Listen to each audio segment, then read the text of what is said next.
Ever since its release in Cataclysm, transmog has been a fundamental part of the player experience. From farming your favorite sets in your favorite expansions, to finding new and creative ways to make pieces you've collected from over the years fit together cohesively.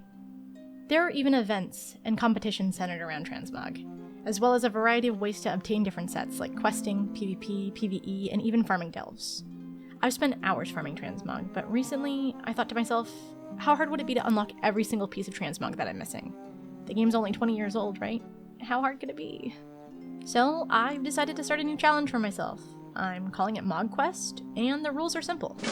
I'll be playing on a main character, my hunter, and she is the only one I'm allowed to farm the majority of the content on. For raids, I'm allowing myself to have a warband, but that still means no more than 4 runs a week per raid. If I'm using the auction house, I'm only allowed to use the money that I've farmed from my runs or anything that I've sold. And finally, I must complete the majority of an expansion's transmog before I can start the next expansion. This will be determined by a few additional factors, excluding raid pieces and BOEs. I'll be starting in vanilla and working my way through the expansions. Since this challenge is on my main account, I'll already have a fair few pieces of gear collected already, and with Legion Remix still happening, I'll be passively collecting those transmogs throughout the month as well. That being said, I do have a lot of transmogs that I'm missing, and when I say a lot, I mean a lot.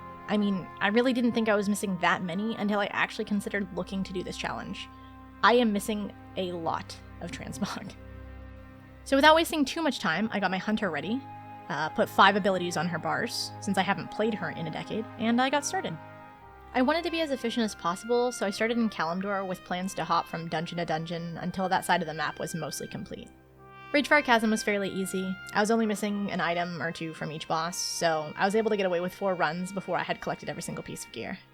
Wailing Caverns was also super easy. It only took me 3 runs before I had gotten every single piece of gear, and at this point I was wondering how hard this challenge was actually going to be. I was wrong. It gets so much fucking harder. I had to Razorfang Crawl, and I get every single piece except for 1 piece in 2 runs. I spent another 3 runs looking for that last piece, but I'm still feeling really good. And this is where I run into my first problem. I go to Razorfin Downs, I clear everything, and then the second to last boss bugs. I think that might just be a fluke. So I run out of the dungeon, reset, run back in, clear everything, and the boss is still bugged. I later find out that there is a workaround to this boss in the dungeon. There is another NPC that I can fight that will drop the same loot, but at this time I did not know. So instead of wasting any more time on that boss, I decided to go to Zul'Farrak. It took me about 15 runs to complete this dungeon, found out that the goblin who opens the door actually can die. Where's the goblin? And spent a really long time farming a boss that I thought had a recipe, when it turns out she doesn't. The whole dungeon has the recipe.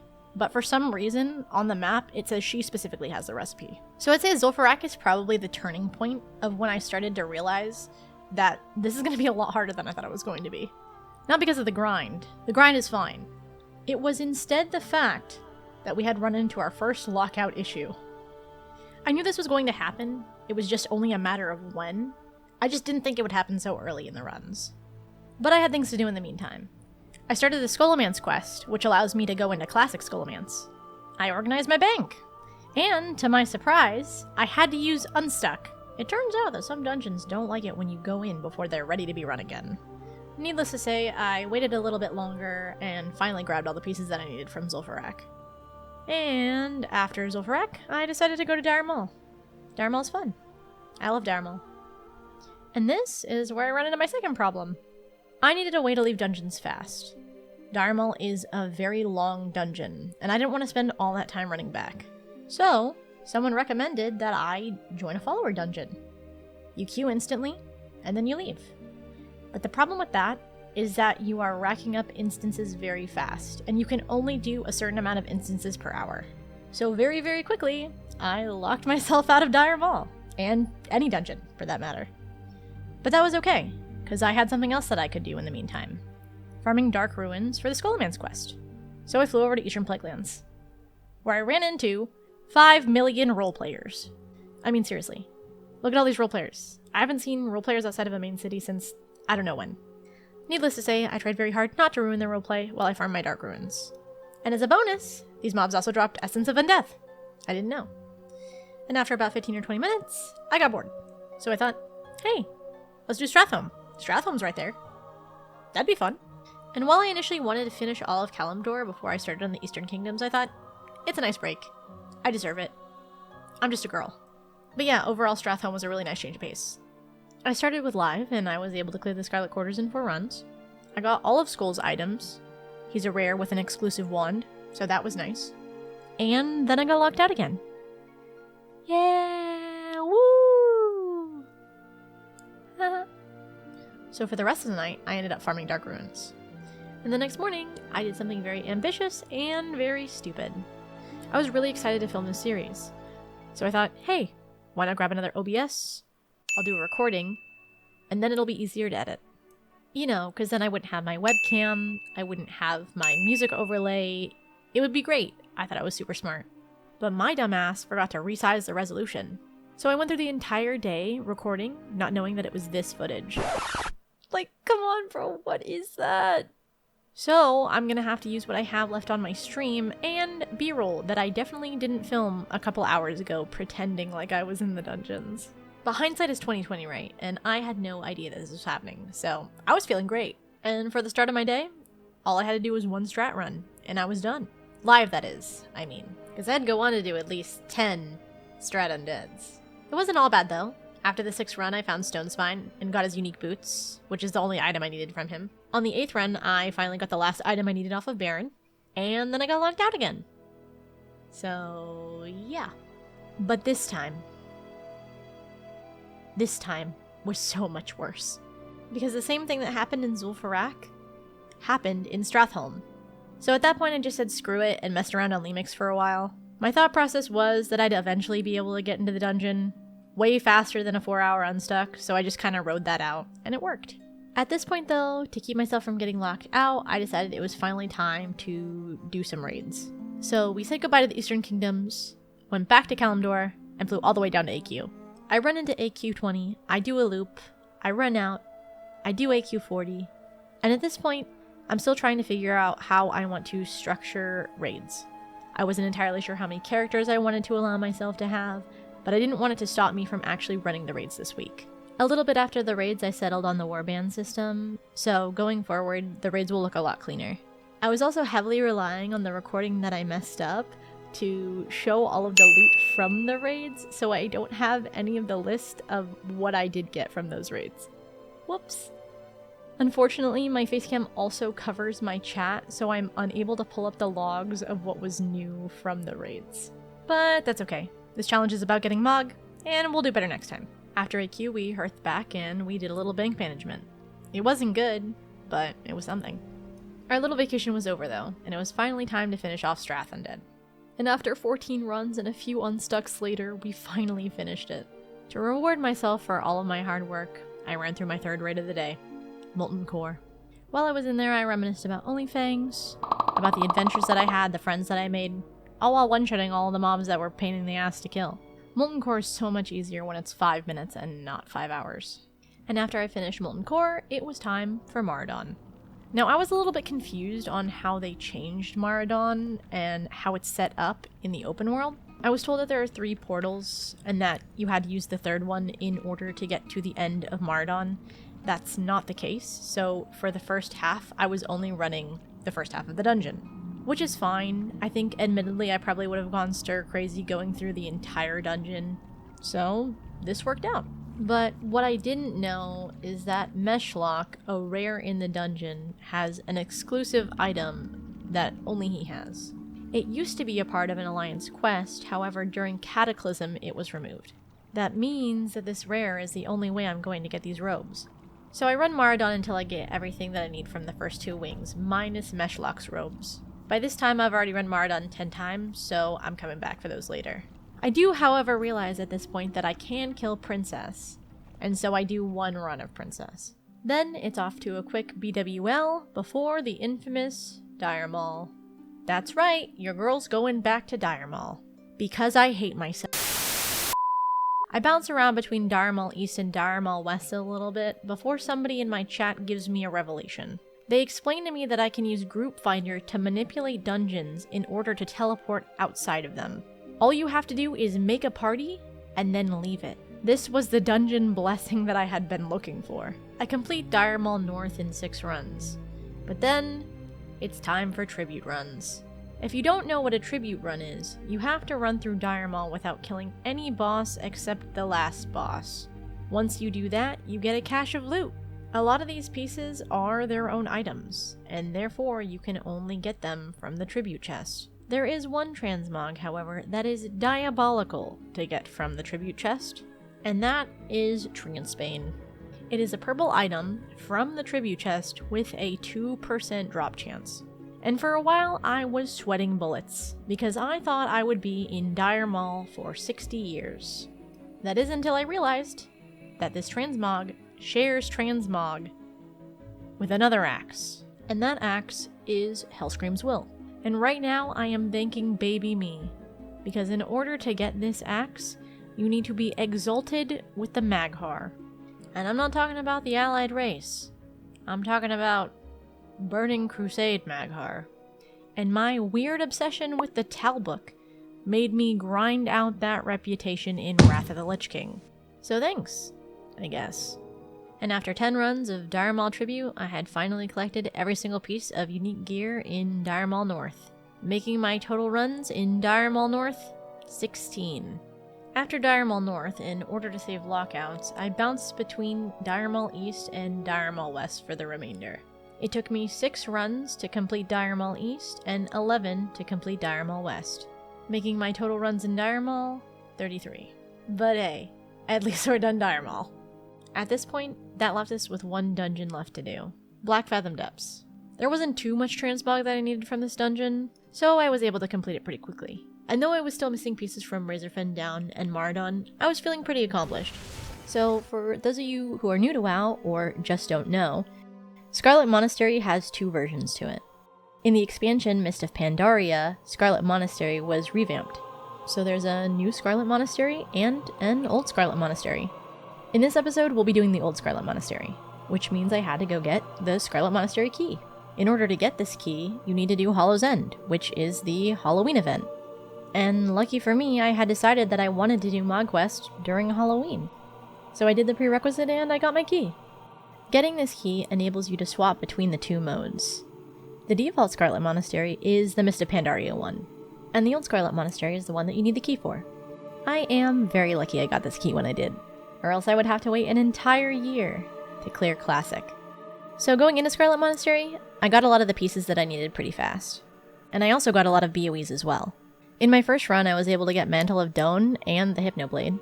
And then in my 5th run, I got this blue BOE called Blood Spiller, which is a crazy drop. When I checked the auction house prices, it sold for around 60k. So naturally, I equip it. And maybe shed a tear for the 60k that I lost. But that wasn't the only thing that I got in the 5th run, because I got my first ever tabard of the series, the Tabard of the Scarlet Crusader, and I was feeling pretty excited. I've wanted this tabard for so long, and now I finally have it. And this was kind of a bittersweet moment.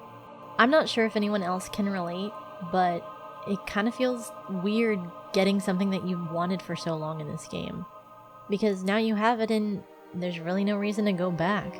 And while I was taking the time to ponder how I felt about that, I completely cleared through Scarlet Monastery. Like, absolutely cleared the place out. The only things that I'm missing from Scarlet Monastery now are the rare items from the graveyard. And that's probably something that I go back to complete later down the line. So I leave Scarlet Monastery and I head to Shadowfang Keep. Yeah, this is actually not what happened. I actually went from Scarlet Monastery to Scholomance, and then from Scholomance I went to Shadowfang Keep. However, I had notes in a few different places, and ultimately, when I was recording this, Scholomance was left out. I'm really sorry, Scholomance. So, let me give a brief recap on what happened in Scholomance. And also a quick shout out to this guy. If he hadn't commented this, I would have completely forgot that Scholomance was supposed to be included in episode 2. Classic Scholomance is pretty much how you'd probably imagine it. A lot of runs for a little amount of gear. But after 26 runs, I completed most of the dungeon. I will still have to come back here, so don't worry, Scholomance will get the redemption that it is deserved. Until then, check out this sick staff that I got. It's the Staff of Metanoia. Look at the shiny staff. Don't look at my mistake. Anyways, back to Shadowfang Keep. And I kid you not, the Shadowfang Keep run was absolutely insane. I do 3 runs of the dungeon like normal, getting an item or 2 every run, and then on the 4th run, I shotgun every single item that I needed. The boss that had 2 drops dropped both items. The bosses that only had 1 dropped the specific item that I needed. And at this point, I'm reassuring my chat that I am not working with a Blizzard employee. And I go, don't worry guys, the only way that I'd be cheating is if I got the last 2 items off the end boss. And guess who got the last 2 items off the end boss? Me. But I'm not complaining. I cleared Shadowfang Keep in 4 runs. And after Shadowfang Keep, it was off to Dead Mines. Which admittedly was pretty uneventful. I did 4 runs and then got locked out. Because I was clearing Shadowfang Keep so fast, I caught up to my instance lockout. So I waited a little while, and then I did 2 more runs before I got locked out again. Blizzard, please set me free. We don't need dungeon lockouts anymore. Please, please. But ultimately, that's where I ended my night. And in the morning, I started fresh with some Uldaman. I admittedly got a little stir-crazy in Uldaman, mainly because I just kept getting lost in the tunnels. Eventually, I had it down to a science, but I was getting a ton of BOEs. And I feel like at this point in the video, it is my civic duty to explain what a BOE is really quick, to anyone who doesn't play World of Warcraft. BOE just means bind unequipped. It is an item that you can sell on the auction house, or you can equip it and it turns into transmog for yourself. I'll be talking about BOEs a lot during this series, so I just wanted to clarify really quick. And now, back to Uldaman. Overall, I had a pretty good run. I finished Uldaman in 16 runs, but a majority of those 16 runs was me running for rare BOEs. Specifically 2 BOEs, which are notorious to get. One of them is Papal Fez, which is a helmet that only drops off of specific dwarves in the dungeon, and the other is Miner's Hat of the Deep, which can only drop from the chest at the end of the dungeon. Papal Fez can range anywhere from 1.5 to 2 million gold on the auction house. And Miner's Hat of the Deep is no better, ranging anywhere from 2 to 2.5 million. Which means it's back to the mines for me, because there's no way I'm paying that much gold for a hat. But maybe after a few thousand runs I'll change my mind on these, because the drop chances on these are... That being said, as far as I'm concerned, Uldaman is done. For now. So now, it's off to Lower Blackrock Spire. I did my first run of lowers, and then tried to go into Upper Blackrock Spire, but I didn't realize they changed one of my favorite classic dungeons into a walking abomination. I mean, what is this? I guess they changed it in Warlords of Draenor, but I didn't play the end of that expansion, so I never knew. Anyways, Blizzard gave me back my dungeon right now. Lower Blackrock Spire is a great dungeon. It's one of my favorites in Classic. But just like a few others in Classic, it is very long. And ideally with any long dungeon, the hope is that I finish the last boss to make every single one of my runs shorter. And eventually I do just that. I didn't need too much off Wormthalak, which is the last boss of Lower Blackrock Spire. But unfortunately up until the 5th run, he was giving me just trinkets and rings. Which doesn't really help my transmog quest at all. On the 6th run, I figured out they turned Quartermaster into a boss. He's a rare that can spawn in the dungeon, so I guess that makes sense. I wish they did this with all the rares. And on my 8th run, I realized I had made a giant mistake. There is a hidden boss in this dungeon called Uruk Doomhowl. And Uruk has some prerequisites to getting summoned. First, you need to get a Roughshod Pike, which can be located near the beginning of the dungeon. And then you need to kill the first boss of the dungeon, High Lord Omok. They're the only 2 ogre bosses in this dungeon, so I thought it was pretty interesting that they were connected. And because I thought this was interesting, I did a little research, and found out that High Lord Omok is actually just a proxy for Uruk Doomhowl. And once you kill Omok, Uruk is forced to make an appearance. But not necessarily. You still have to do a ritual to summon him. See, when you get a majority through the dungeon, there's an area where you can pike Omok's head. Putting his head on a pike starts a gauntlet. And after you kill about a dozen ogres, it summons Uruk. And that would have been nice to know on my first run. But hindsight is 20/20, and I feel like I'm going to be saying that a lot during this series. So by this time, the only boss I need left is Uruk. And I run the dungeon about 3 more times before I decide we're coming back for Uruk's boots, which is the only item I need from him. And this is the time that I finally decide it's time to go back to Moradon. For those of you who didn't watch the first episode, Maraudon is a dungeon in Kalimdor, and due to some misinformation, I didn't do the last half of the dungeon. Like I mentioned before, it is always nice to finish the last boss first in a long dungeon, and Maraudon is a very long dungeon. There are 13 bosses, and several different ways you have to go to complete the dungeon. It is not a linear dungeon by any means. At first I chose to go through the orange entrance because I needed Razor Lash's boots still, and no matter which side you enter from, it's still pretty much a linear path through to the end of the dungeon. But after the first couple of runs, I decided to go through the purple entrance because it's faster, and Razor Lash's boots are 7% drop chance. 7% would be fine if he was the only one that dropped these boots, but there is a couple other ways to get them. And going through the purple entrance does cut my time down significantly. Meshlock, the rare from this dungeon, is also on the linear path through the purple entrance, which means I could farm him for his robes and his helmet, which I didn't know existed until these runs. His helmet is also exclusive to him, so I'm glad I could grab that when I could. And on only my third run, I got Blade of Eternal Darkness. This is a purple blade from Princess with a 7% drop chance. At the time, I was feeling pretty lucky. Emphasis on at the time. On my 5th run of the dungeon, I got Meshlock's helm. And on my 6th run, I completed Celebrus, which means the only boss I needed left was Princess, with the exception of Meshlock's robes. And this is where my nightmare begins, because on the 10th run of Maraudon, I get Blade of the Eternal Darkness. A second time. I think, wow, how lucky. I got this rare blade twice now. Surely I'll get the Charstone Dirk. It's the last item I need from Princess, and it has a 14% drop chance, which is way higher than this epic, at a 7%. But boy, was I wrong. On my 12th run, I got Blade of Eternal Darkness, number 3. And while on run 13 I was finally blessed with Nature's Embrace from Meshlock, it was quickly snuffed out by Blade of Eternal Darkness number 4, 5, and 6. On the 18th run, I got Blade of Eternal Darkness number 7. I forgot to reset the dungeon twice because I was going stir crazy. And then on runs 22 and 23, I got Blade of Eternal Darkness 8 and 9. At one point, she even dropped 2 Blade of Eternal Darknesses in the same run. Which, how is that even possible? After my 10th Blade of Eternal Darkness, and 26 runs that day later, I finally got the Charstone Dirk, bringing my overall runs in Maraudon to 37. But that's fine. This is just mentally preparing me for harder dungeons later down the line. And while I was in Kalimdor, I popped over to Razorfen Downs. I still needed to look for Sari, but he was nowhere to be found. And after the 5th run, I got locked out. So at this point I decided to take a break, vendor, put some stuff up on the auction house, and contemplate my life choices. But I wouldn't be contemplating for long because we'd be going to Blackrock Depths. This again is another very, very long dungeon. In Classic, it is known for being the largest 5-man instance in the game, and has around 20 bosses, give or take. This dungeon also has a rare near the second to last boss called Panzer the Invincible. And surprise surprise, he has loot exclusive to just him. Because we didn't see that coming, right? But that was okay, because the end was in sight. Because after Blackrock Depths, all I needed to do was complete 2 more dungeons. And after those 2 dungeons, I would be at 75% complete for all dungeons in Classic. Meaning, if I wanted to, I could go to Burning Crusade.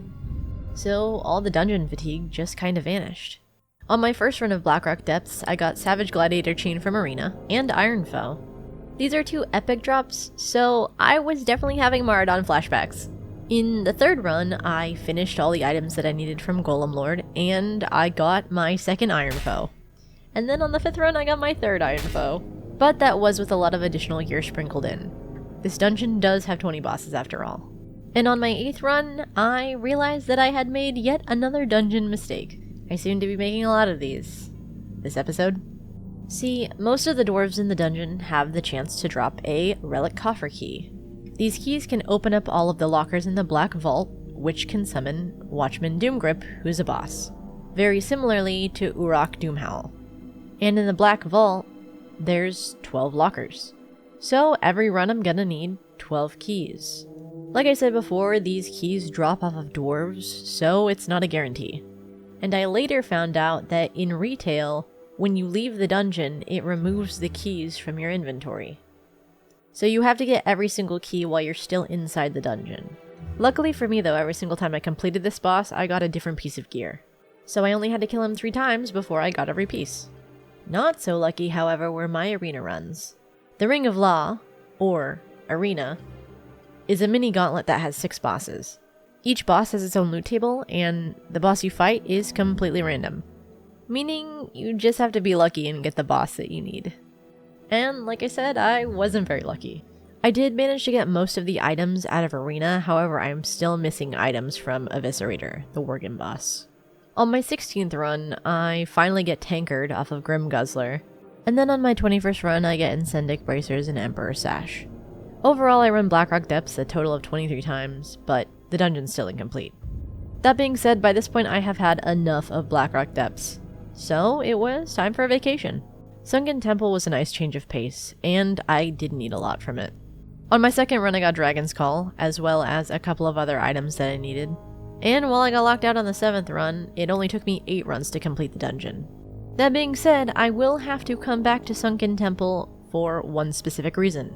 Sunken Temple has 5 unique blue BOEs, all with incredibly low drop rates. There are 3 weapons and 2 pieces of armor. Rage Hammer, a 2-handed mace, Winter's Bite, a 1-handed axe, Stealth Blade, a dagger, and then you have Mistwalker's boots and Murkwater gauntlets. All of these items are also incredibly expensive off the auction house, so we will be doing our best to farm these later in the series without going completely insane. But that sounds like a problem for another day. And after Sunken Temple, I headed over to Stockades. I'd like to say that Stockades was really fun and eventful, but it was literally just Stockades. For those of you who don't know, Stockades is probably one of the shortest dungeons in all of WoW. But it was a nice, satisfying end to Classic.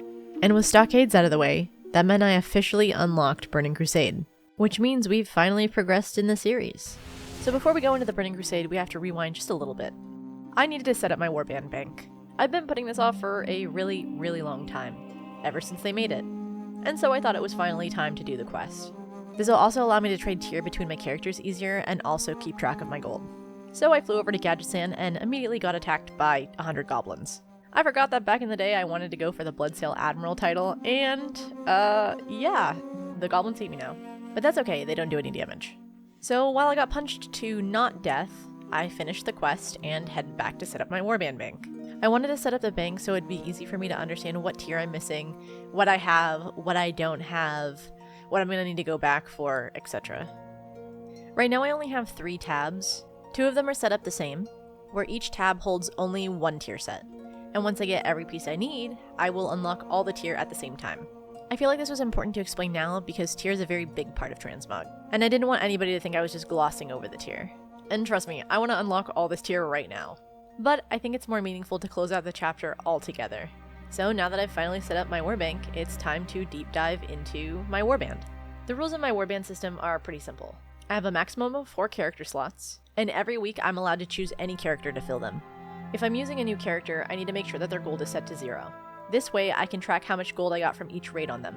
And if I swap out a character, their gold must be deposited into the warbank. This will just avoid any confusion on how much gold I've made on my MogQuest characters. I feel like that seems a little silly to say, but I have a lot of characters. But it's finally time for the moment you've all been waiting for.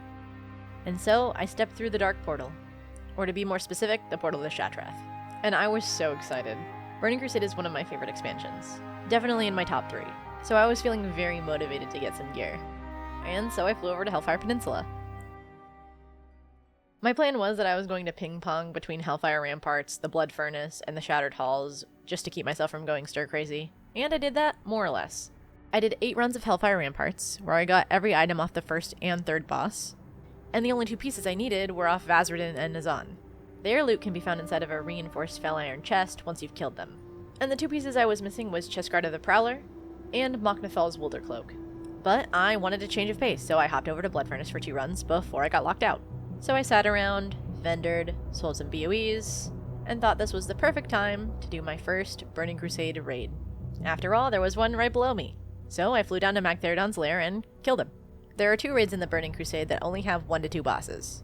Magtheridon's lair, which has Magtheridon, and Gruul's lair, which has High King Malgar and Gruul. Other than those 2, the rest of the raids in Burning Crusade are pretty long, and also have a lot of unnecessary dialogue. But I'll complain about that later. And after Magthernon's lair, I decided to fly over to Zangar Marsh to do Serpentine Caverns. The only real issue that I had in Serpentine Caverns was the lurker below taking 15 to 20 casts to actually spawn. He's a giant sea monster that you have to fish up using the fishing profession. And I definitely never fell down the elevator and died. That is just pure propaganda. I definitely did not do that. And after, I went to my next raid, the Eye. The Eye can be found in the Netherstorm, and it's Kael'thas Sunstrider's raid. Early on in my runs, I made a pretty big mistake with Kael'thas. I thought his chest tier dropped from multiple bosses, but it actually doesn't. I tried to avoid doing him because he has cutscenes that are very long, and he has multiple of them. In addition to that, he also has mobs in his fight that can chain CC you, even if you're max level. So what I mean to say is, he's very annoying. So for this run I do every single boss except for Kael'thas, and then I leave. And then from the Eye I fly back over to Hellfire Peninsula. And while I'm doing that, I have a quick look to see if Doomlord Kha'Zix is spawned. Doomlord Kha'Zix is one of 2 world bosses in the Burning Crusade. For those of you who don't play World of Warcraft, world bosses are just bosses that are in the open world and not in an instance. Both Doomlord Kha'Zix and Doombringer have a spawn time of 2 to 4 days. Doombringer is the other world boss. But needless to say, Doomlord Kha'Zix was not there, and on my way to Black Temple, I made a pit stop. I decided that in order to maximize my dungeon lockout times, I would alternate raids and dungeons when I could. So I parked myself in Hellfire Peninsula and did a couple of Blood Furnace runs. And when I was doing that, I found out that Brogok, one of the bosses, has an axe with a 1.9% drop rate. So I cried a little bit inside, did 3 runs, and then swapped to Hellfire Ramparts. I did 3 runs of that, got locked out, and so I flew to Black Temple. But not before checking to see if Doombringer was up. His spawn location is outside of Black Temple. So Black Temple is pretty much what you'd expect.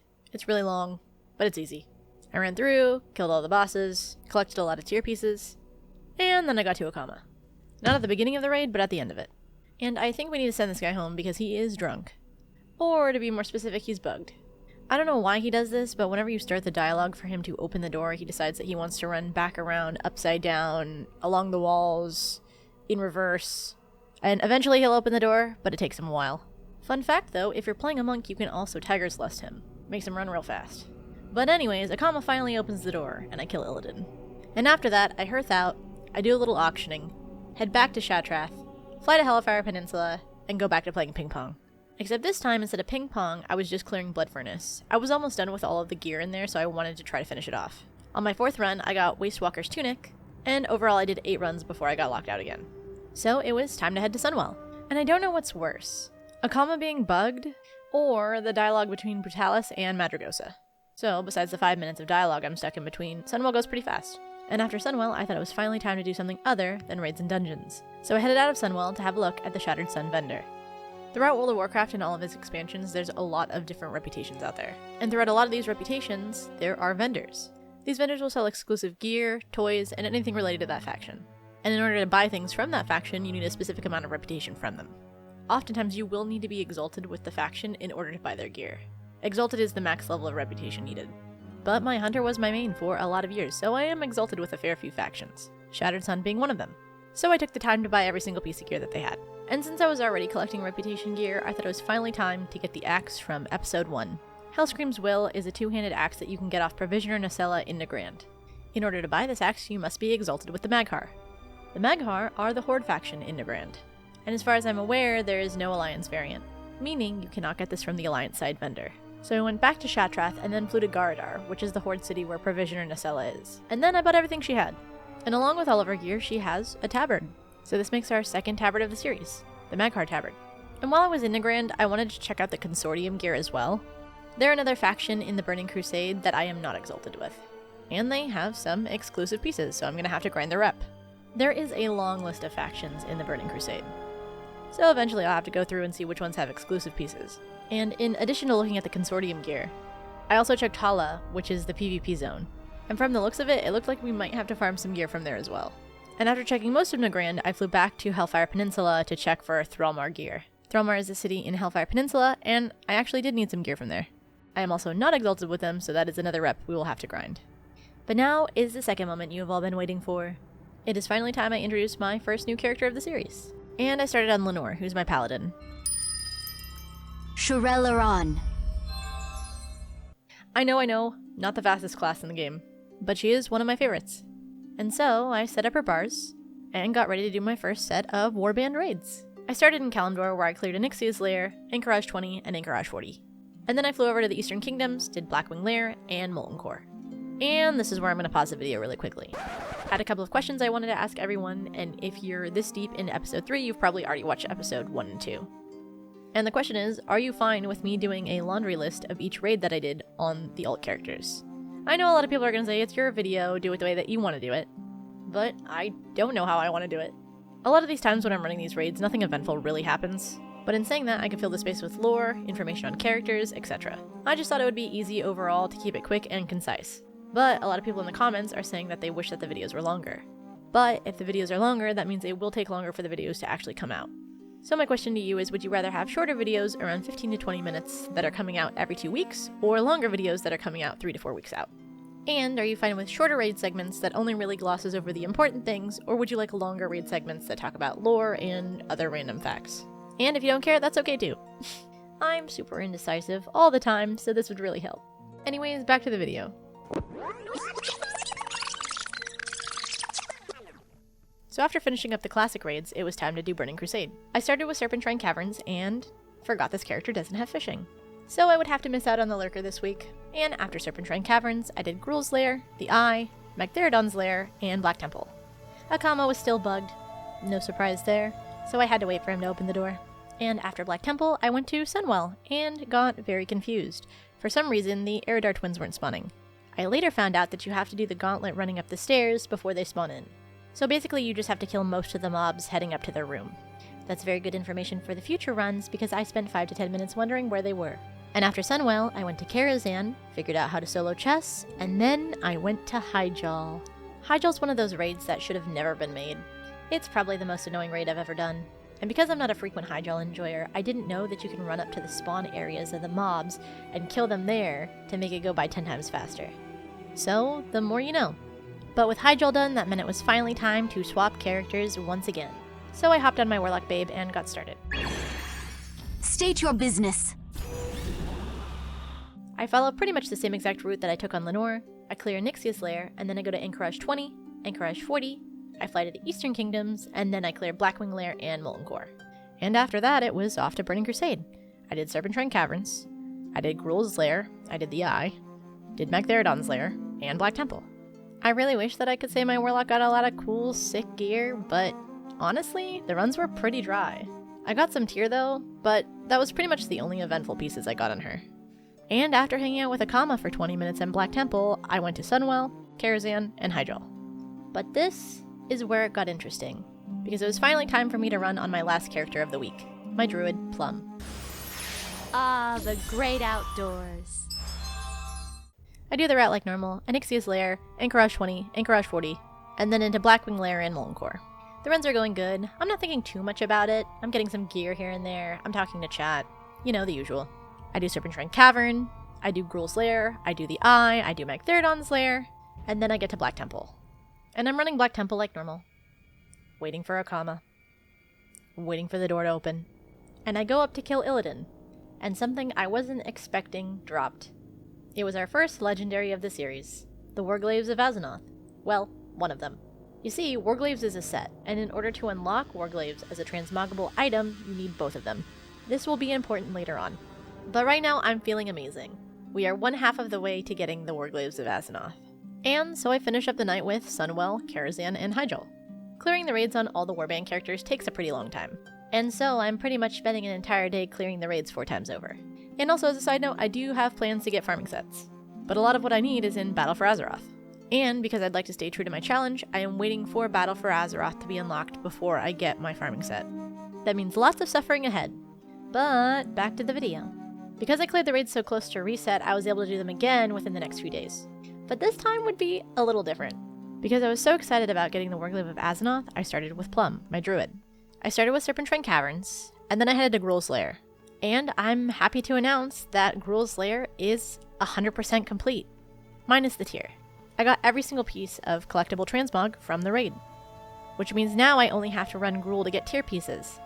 And at this point, I'm feeling really accomplished. I know that Gruul's Lair is only 2 bosses, but there's a sense of accomplishment that comes with completing a raid in entirety, even if I am still missing the tier pieces. And after Gruul's lair, I head to the Eye, and then I head to Magtheridon's lair, and then I head to Black Temple. I clear Black Temple like normal, wait 20 years for a comma, and then I get to Illidan. And the second Warglaive of Azzinoth drops. I am over the moon at this point. I am so excited. It's the first legendary of the series. Or so I thought. You see, I didn't understand what I would have to do in order to get these as a transmogable item. I thought you just had to collect both of them. But no. You have to equip them. And Plum is a druid, and therefore cannot equip the Warglaives of Azzinoth. And so I'm sitting there for 20 to 30 seconds in disbelief about how I got so lucky and so unlucky at the same time. And while I'm looking at the class requirements, I realize there is no character in my current warband that can equip the Warglaives of Azzinoth. So I'm doing a warband switch. I'm swapping out Babe, my warlock, for Bijou, my monk. The honor was mine. Which in hindsight was the better option anyways, because she is way faster than my warlock.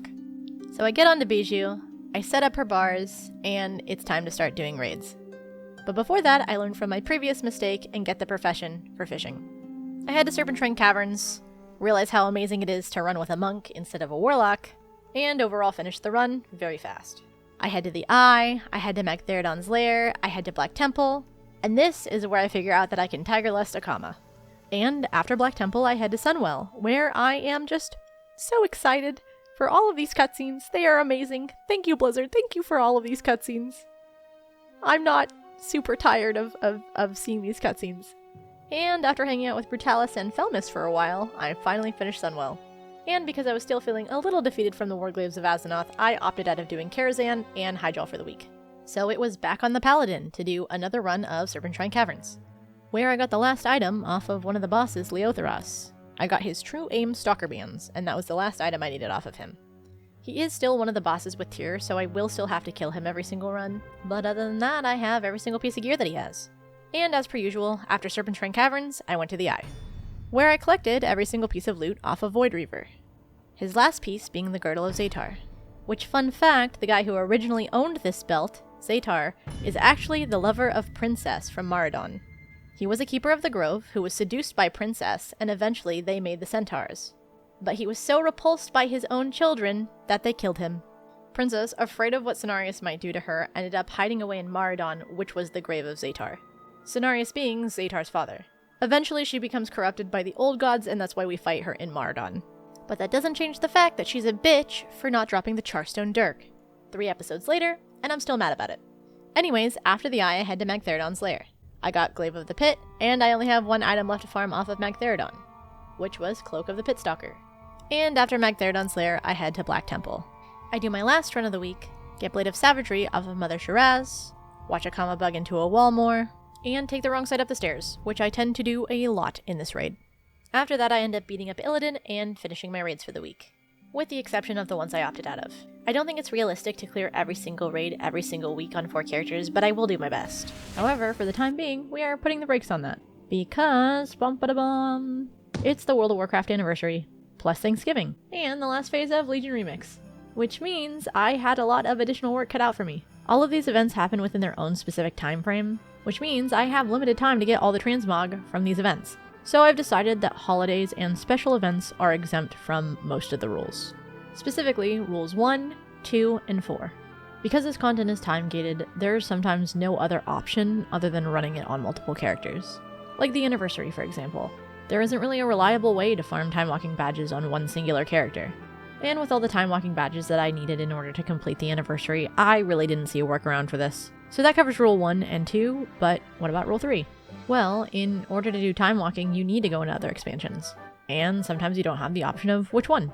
And while this is a challenge, I would like to do this as efficiently as possible.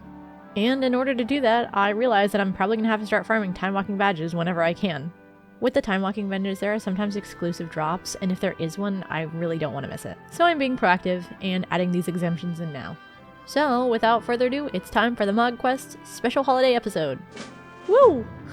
And my first stop was the Anniversary Fairgrounds. Since I've only been back to WoW for about a year now, I haven't really checked out any of the updated Anniversary content. I initially quit in Shadowlands, however, a couple of my friends from OnlyFans convinced me to come back, and I've been hooked ever since. So thanks guys, really cool for that. Thanks. I looked around at all the vendors and the stalls, made sure to find all the transmog, and I even saw Mancrick with his new lady. I'm glad he found love again. For those of you who don't know, Mancrick is a level 15 quest giver in the Crossroads. He's really famous and classic. He basically sends you to find his wife, Olgra, who's been killed by Quillboars. You have to find her and then run back to tell him that his wife has been killed, to which he sends you to go kill Quillboars. It was honestly a really sad quest, but you do get to see her in other iterations of the game, like in Warlords of Draenor, when she's just a baby orc, or even in Shadowlands, where she's fighting in Maldraxxus. But anyways, after I had to look around the anniversary grounds, it was time to get started. That week's time walking was Battle for Azeroth. So I started on Bavardia and ran through my first dungeon. At the end of every time walking dungeon, as long as you meet the level criteria, you'll get a weekly quest. That quest can be turned in for time walking badges. And that was the fastest and most efficient route I decided to take.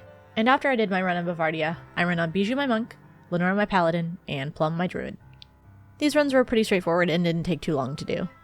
And after those runs, I ran back to the anniversary grounds to buy a few sets. There was still 7 to go, but I was still feeling pretty confident. Each set was 400 time walking badges.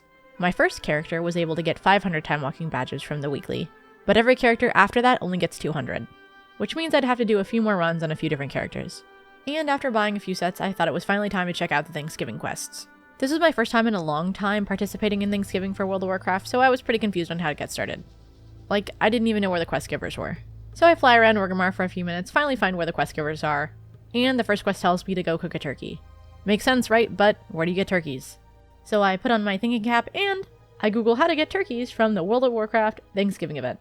Turns out they're in Tearsfall Glades. So I take the portal over, head to Brill, and sure enough, there are turkeys literally everywhere. So I start killing these turkeys, and all of a sudden I get jump scared by this minigame I didn't know existed.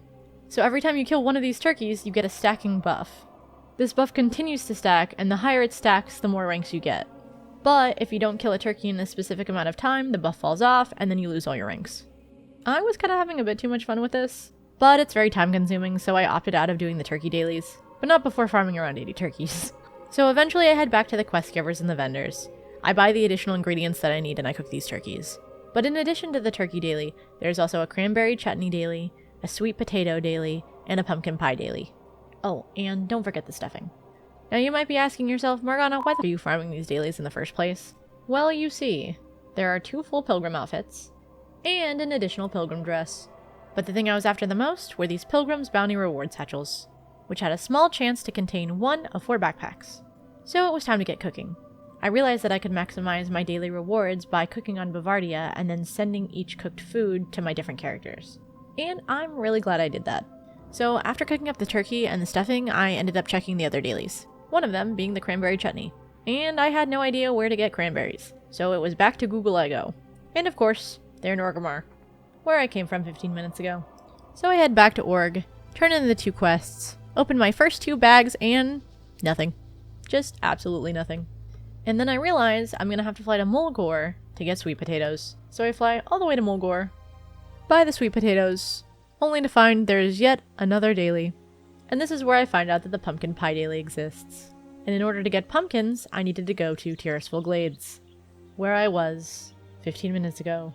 So I hurried back, head to Tearsfall Glades, turn in all the Tearsfall Glades dailies, buy the pumpkins, fly all the way back to Thunderbluff, cook the pumpkin pie, turn in the quest, and I didn't get the backpack. Go figure. But tomorrow's a new day, and so I did it all over again. I went to Org, bought the ingredients, went to Tearsfall Glade, bought the ingredients, made sure to skip the turkey quest, got all my ingredients from Mulgore, cooked everything up, and then sent it off to a few of my characters. At this point, I was only using my warband characters. And after opening up every bounty reward satchel, I was able to get 2 of the bags. The green bountiful backpack and the orange bountiful backpack. And after getting these 2 massive pulls, I thought it was finally time to do a little bit more anniversary farming. So it was back to the time walking mines I go. My next set of characters was Babe my warlock, Cupid my priest, Taurus my shaman, and Pristine my evoker. Their runs were also very easy. All time walking dungeons are pretty easy, they just take a little bit of time. If you don't know what a time walking dungeon is, or time walking in general, it's basically just an event that happens every 2 weeks where they bring back an old expansion's dungeons. Any character that can enter a dungeon can enter time walking dungeons. They're great for cosmetics, and they're also great for leveling. And it doesn't matter if you're max level or low level, so you can pretty much run these dungeons with whoever you want. But after I ran a couple more characters through time walking, I finally finished off the anniversary sets. It didn't take too long to complete, but it was about a week of casual runs. Which means the only thing I needed to wrap up now was Thanksgiving.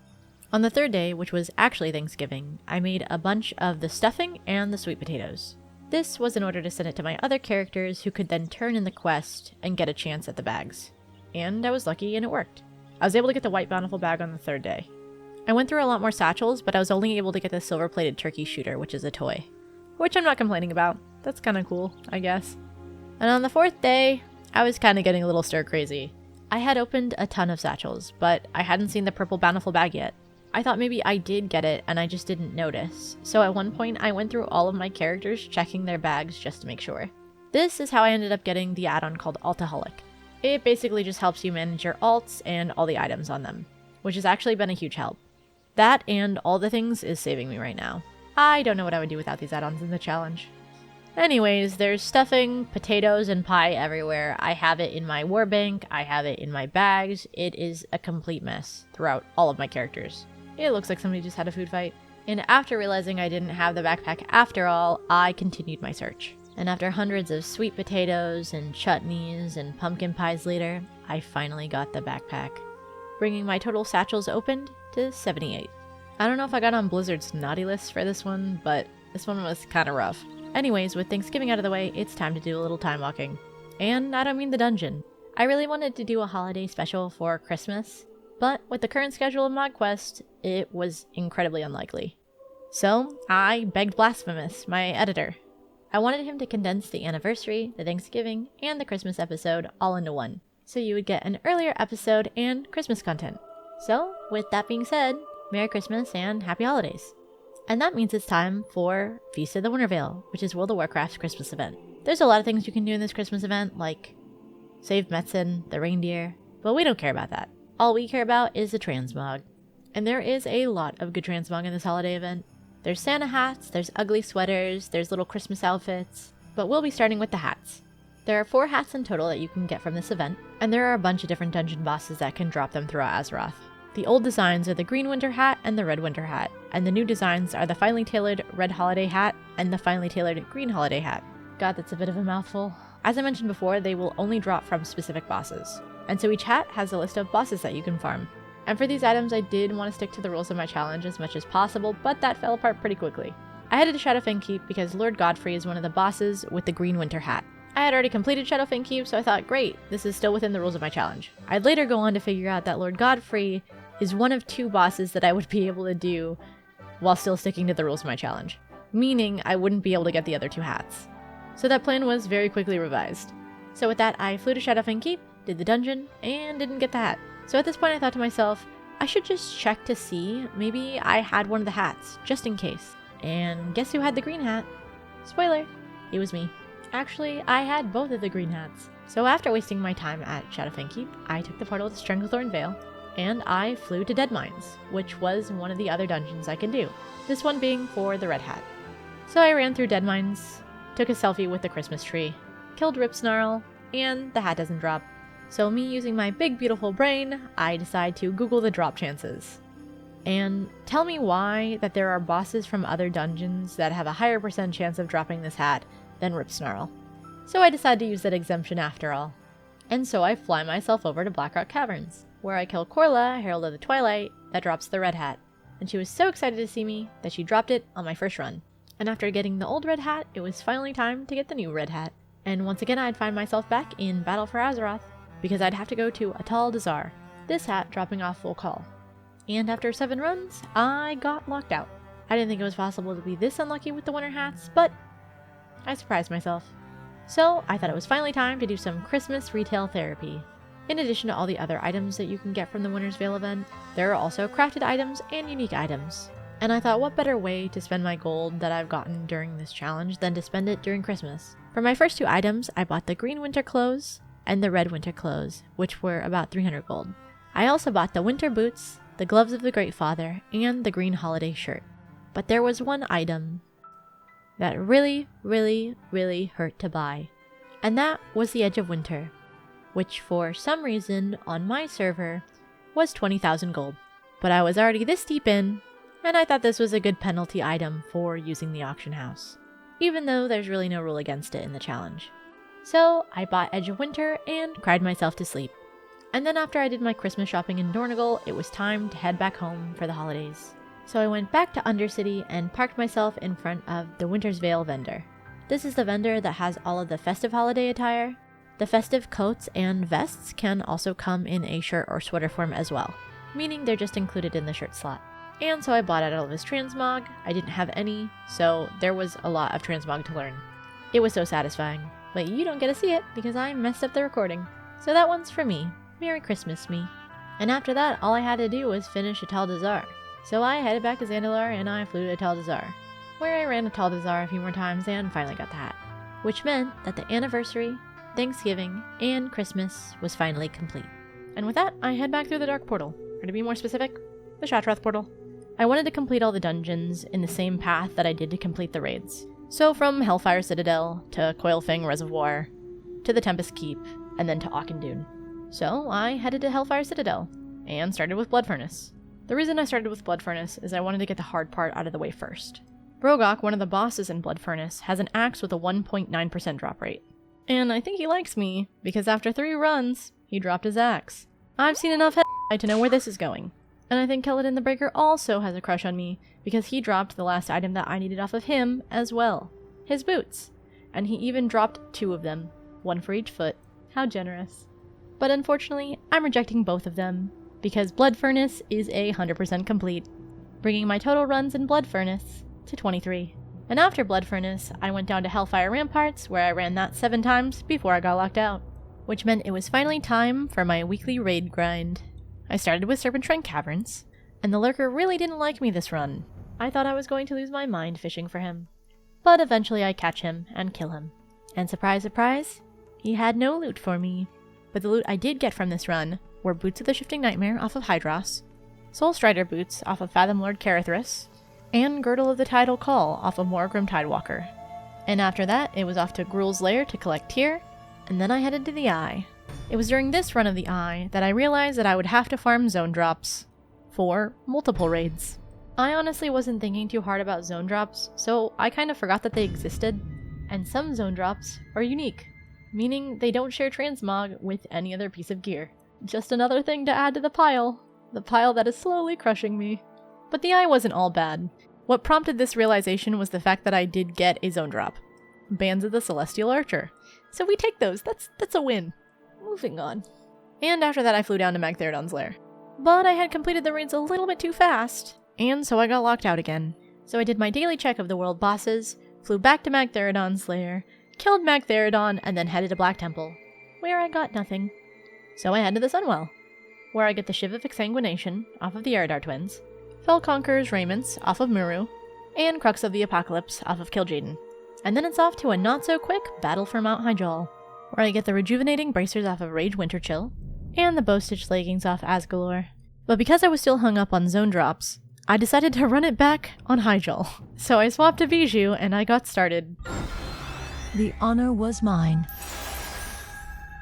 And in this run of Hyjal, I kind of made out like a bandit, because while I got the Rejuvenating Bracers off of Rage Winterchill again, I also got Pillar of Ferocity off of Antheron, Hammer of Atonement off Khazragal, Girdle of Hope and Boundless Agony off of Asgalore, and Mail of Fevered Pursuit off of Archimonde. And because I've already switched up the pace, I decided to do all of the raids in reverse. So I head to the Sunwell, where I get Handguards of the Dawn off of Kil'jaeden, and I also complete the tier 6.5 set for Mail by getting the Thalassian Ranger Gauntlets, which I think technically marks my first tier set complete in the series. I think tier 6.5 counts? Anyways, I head to Black Temple, where I get the last item that I need off of Mother Shiraz, and the last item I need off of the Eladari Council.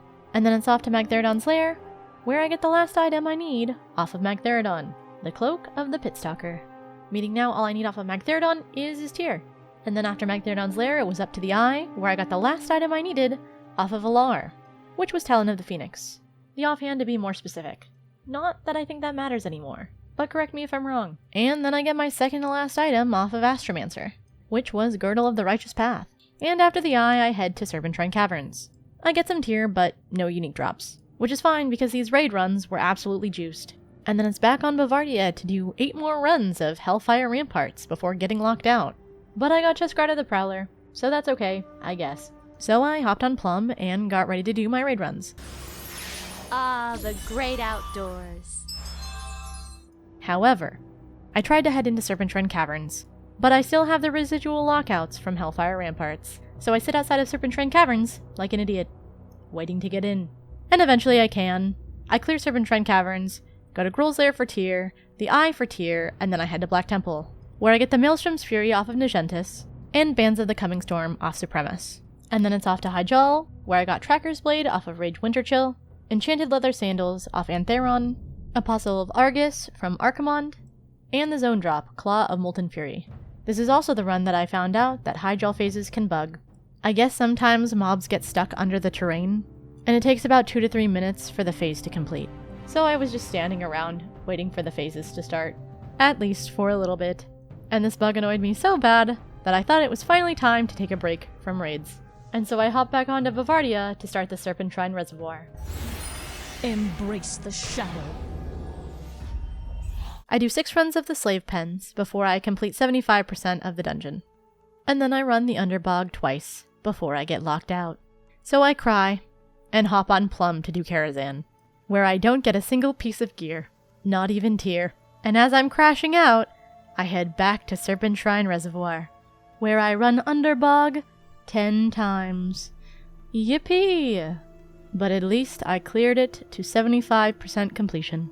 And after Underbog, I pop back out into Serpentine Reservoir, where I head into the Steam Vault for the first time in probably a decade. I didn't have a single piece of gear from this dungeon. But in my first run of this dungeon, I got lucky and got a blue BOE, the Crystal Pulse Shield, which I'd go on to get 2 or 3 more times. But hey, I was really excited when I first got this.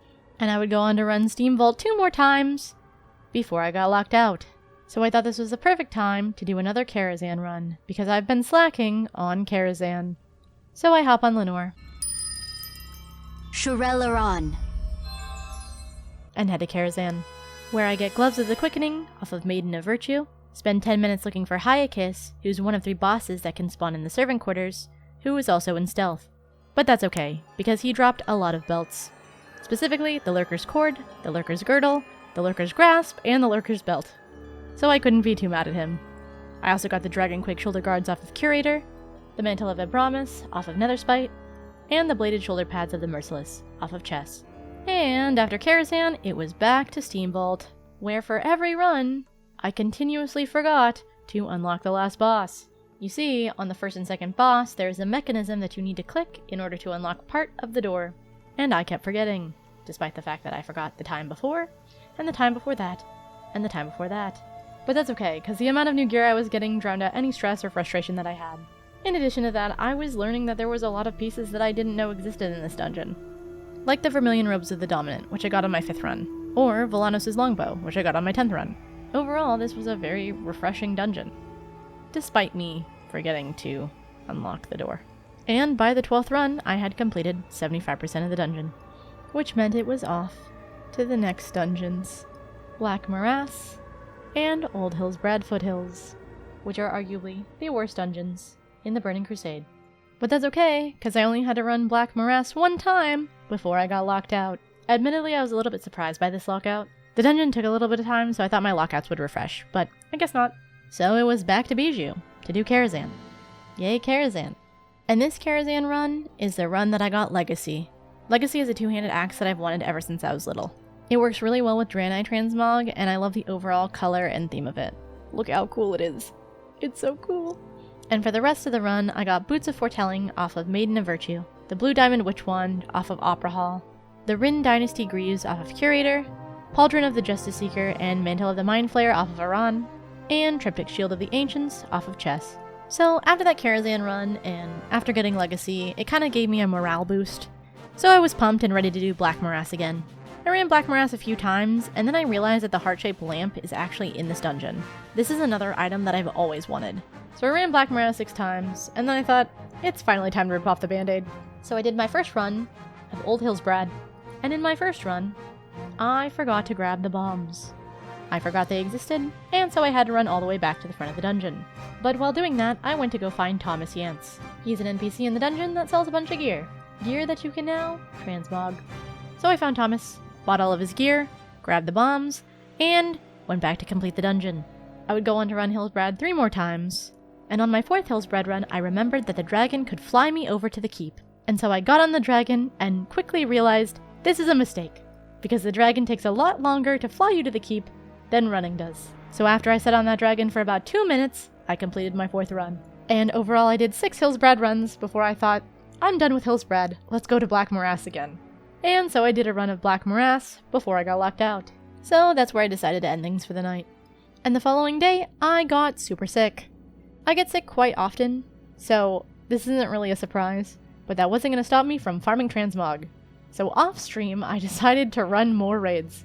It was a new week, so I decided to run my raids on Bavardia, and this week I was feeling nostalgic, so I started with Classic. I hadn't done Classic in a while, so I thought it was finally time to dip my toes back in.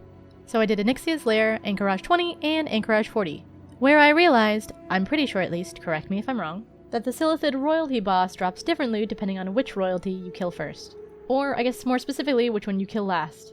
Anyways, who cares about that? I completed the Storm Rage set, which means another tier set is complete. And after Anchorage 40, it was time for Molten Core. And this sick day was a sick day of learning, because I forgot that I would need to farm zone drops in Molten Core.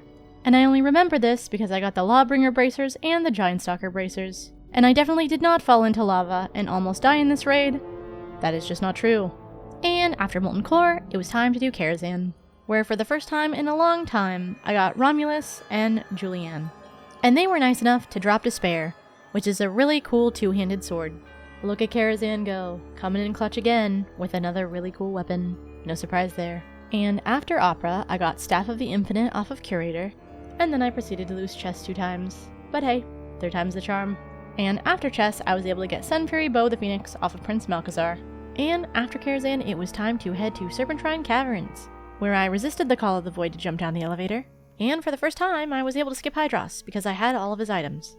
And after Hydros, I was able to get the last item I needed off of Lurker, and the last item I needed off of Moragrim, which means Serpentrine Cavern was 100% complete minus the tier.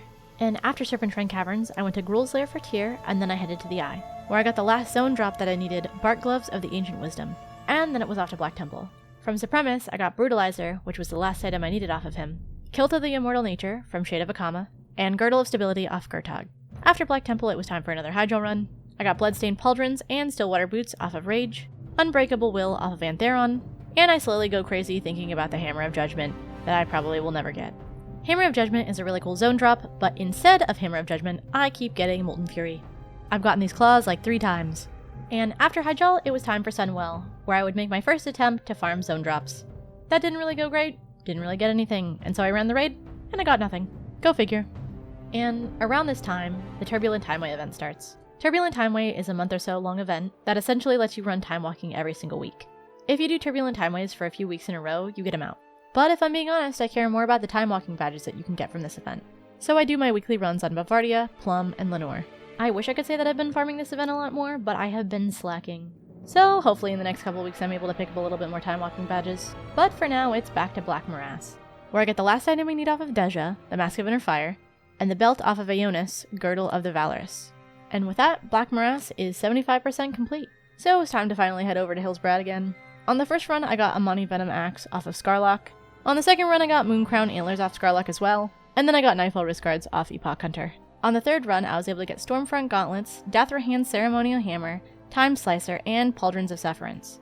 And then on the fourth and fifth run, I got Mana Etched Vestments, Scaled Greaves of the Patience, and Wastewalker's Helm, which put me over the threshold for 75% complete on this dungeon. And I wouldn't be coming back here anytime soon. And around this time, I pick up an add-on called Pratt, which will allow me to record items that I get a lot easier. And after grabbing Pratt, it was off to my first dungeon in the Tempest Keep. So I flew over to do my first run of Botanica, which is one of my favorite dungeons in all of Burning Crusade. And Botanica loves me too, because all of my runs were full of gear. On my first run, I got Revenger off of Commander Serranus, Gauntlets of Cruel Intention off Thorgrin, Spalders of the Righteous off Laj, and Gauntlets of Dissension off of Warp Splinter. And then, on my second run, I got Prismatic Mittens of Mending and Tower Mantle off of Serranus, Obsidian Clod Stompers off Freywin, and Feral Staff of Lashing off of Warp Splinter. And Botanica just continued to funnel me gear until I was about 85% complete on the dungeon, only taking me 6 runs to run Botanica. And after Botanica, it was off to Arcatraz, And I guess Alcatraz loves me too, because it pretty much did the exact same thing that Botanica did. And almost every single time, I got a piece of gear off of every boss in the dungeon. And after only 4 runs of Alcatraz, I completed 75% of the dungeon, meaning it was time to move on to Mechanar. Again, Mechanar is one of those dungeons that I haven't really touched in like a decade. But in similar fashion to the last 2 dungeons, I was able to complete Mechanar in only 5 runs. This dungeon is really nice and short though. But I'm glad I didn't have to run it too many times because I was worried about lockouts for sure. And after Mechanar, it was time to do a quick little check of the Burning Crusade world bosses. And surprise, surprise, they weren't there. So after that, it was time for Auchindoun. And we were already off to a great start, because Sethek Halls is already completed. Back in the day, I would run this dungeon in Heroic for the mount, so I just passively collected all the transmog from this dungeon, which meant I was off to do my first run of Shadow Labyrinth. This, again, is another dungeon I haven't done in over a decade, so I was getting a lot of gear. And around this time, I learned about the Spirit Shard gear and the Spirit Shard vendor. In the Auchindoun, all of the dungeons will drop Spirit Shards. Spirit Shards are used to buy gear from the Spirit Shard vendor. And so, the more dungeons you do in Auchindoun, the more Spirit Shards you get, and the more Spirit Shards you get, the more gear you can buy. And so I would run Shadow Labyrinth 4 times, collect a whole bunch of gear from the dungeon, and then get locked out. So once again, it was back to the raid mines I go. This time on Bijou. And so I'd go on to clear Onyxia's Lair, Anchorage 20, Anchorage 40, Blackwing Lair, and Molten Core. And after the classic raids, it was on to the Burning Crusade. This time I start with Karazhan, where I go on to get Boots of Valiance, Wolf Slayer Sniper Rifle, and Malcassine from the raid. And then I go off to Serpent Shrine Caverns for tier, and Gruul's Lair for tier. And then I fly over to the Eye, where I get the last item I need off of Astromancer. So now the Eye is 100% complete minus tier. And at this point I am feeling so accomplished. So I head over to Hyjal, where I get Bracers of the Pathfinder and Bracers of Martyrdom off of Rage. And then it's over to Black Temple, where I don't get any gear, but they fixed Takama. It's the little wins, guys. And then it's off to Sunwell, where I don't get any gear. And then it's off to Hyjal again. Haha, yep, we love Hyjal, haha. This time on Lenore. But this Hyjal, guys, this one was worth it, because I got the Hammer of Judgment, which was the last zone drop I needed from Hyjal. And on top of that, I got the Black Featherlight Boots off of Khazragal, and the second to last tier token I would need to complete the Vanquisher set on every single class. So I was feeling very motivated. So I proceed to run all of the raids that I need for the other tier sets, along with Black Temple. And I got the last tier token I needed off of Magtheridon's Lair, meaning I don't have to run Magtheridon's Lair anymore whatsoever. Don't need to do his raid anymore. He's done. Get out of here. And guess what? The same thing happened, but with Gruul's Lair. So I don't have to do Gruul's Lair anymore. Tiers done. Gear done. He's out of here. Get him out of here. Put him in a body bag. And after those 2 raids were completed, I headed over to Karazhan, where I made a very, very, very big mistake. Actually, I've been making this mistake for probably a month now. Do you know who this guy is? This is Terestian. He is a boss in Karazhan that is hidden behind a secret door disguised as a bookshelf. And I forgot and continued to forget that he existed up until this point in time.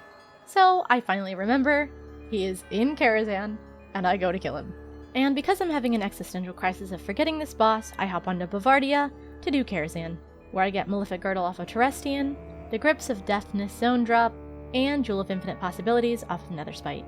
And after Karazhan, it's off to Sunwell to try my hand at Zone Drops again, where I proceed to get Mounting Vengeance number 1, 2, and 3. Eventually I get Gauntlets of the Ancient Shadow Moon, but there's still a fair few zone drops to farm. And after Sunwell, it was time for Shadow Labyrinth number 5. We were in the home stretch, and we only needed a couple more dungeons before we could qualify for Wrath of the Lich King. And after Shadow Labyrinth number 5, I got locked out. I kind of forgot that the same rules apply to raid resets as they do dungeons, and I ran Sunwell a lot of times. And so I ended up doing the reverse, and locking myself out of dungeons by doing a raid.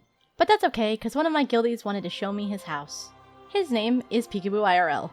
Not the real Peekaboo, but a filthy imposter. But I love him anyways.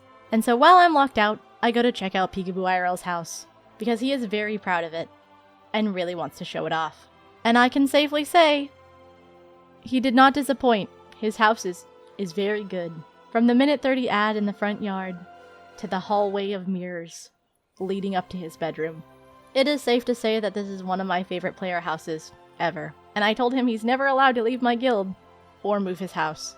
But speaking of guilds, are you in need of a guild? Because this episode is brought to you by Ungoon, my guild. That's right, I'm advertising my guild in MogQuest, in this episode of MogQuest.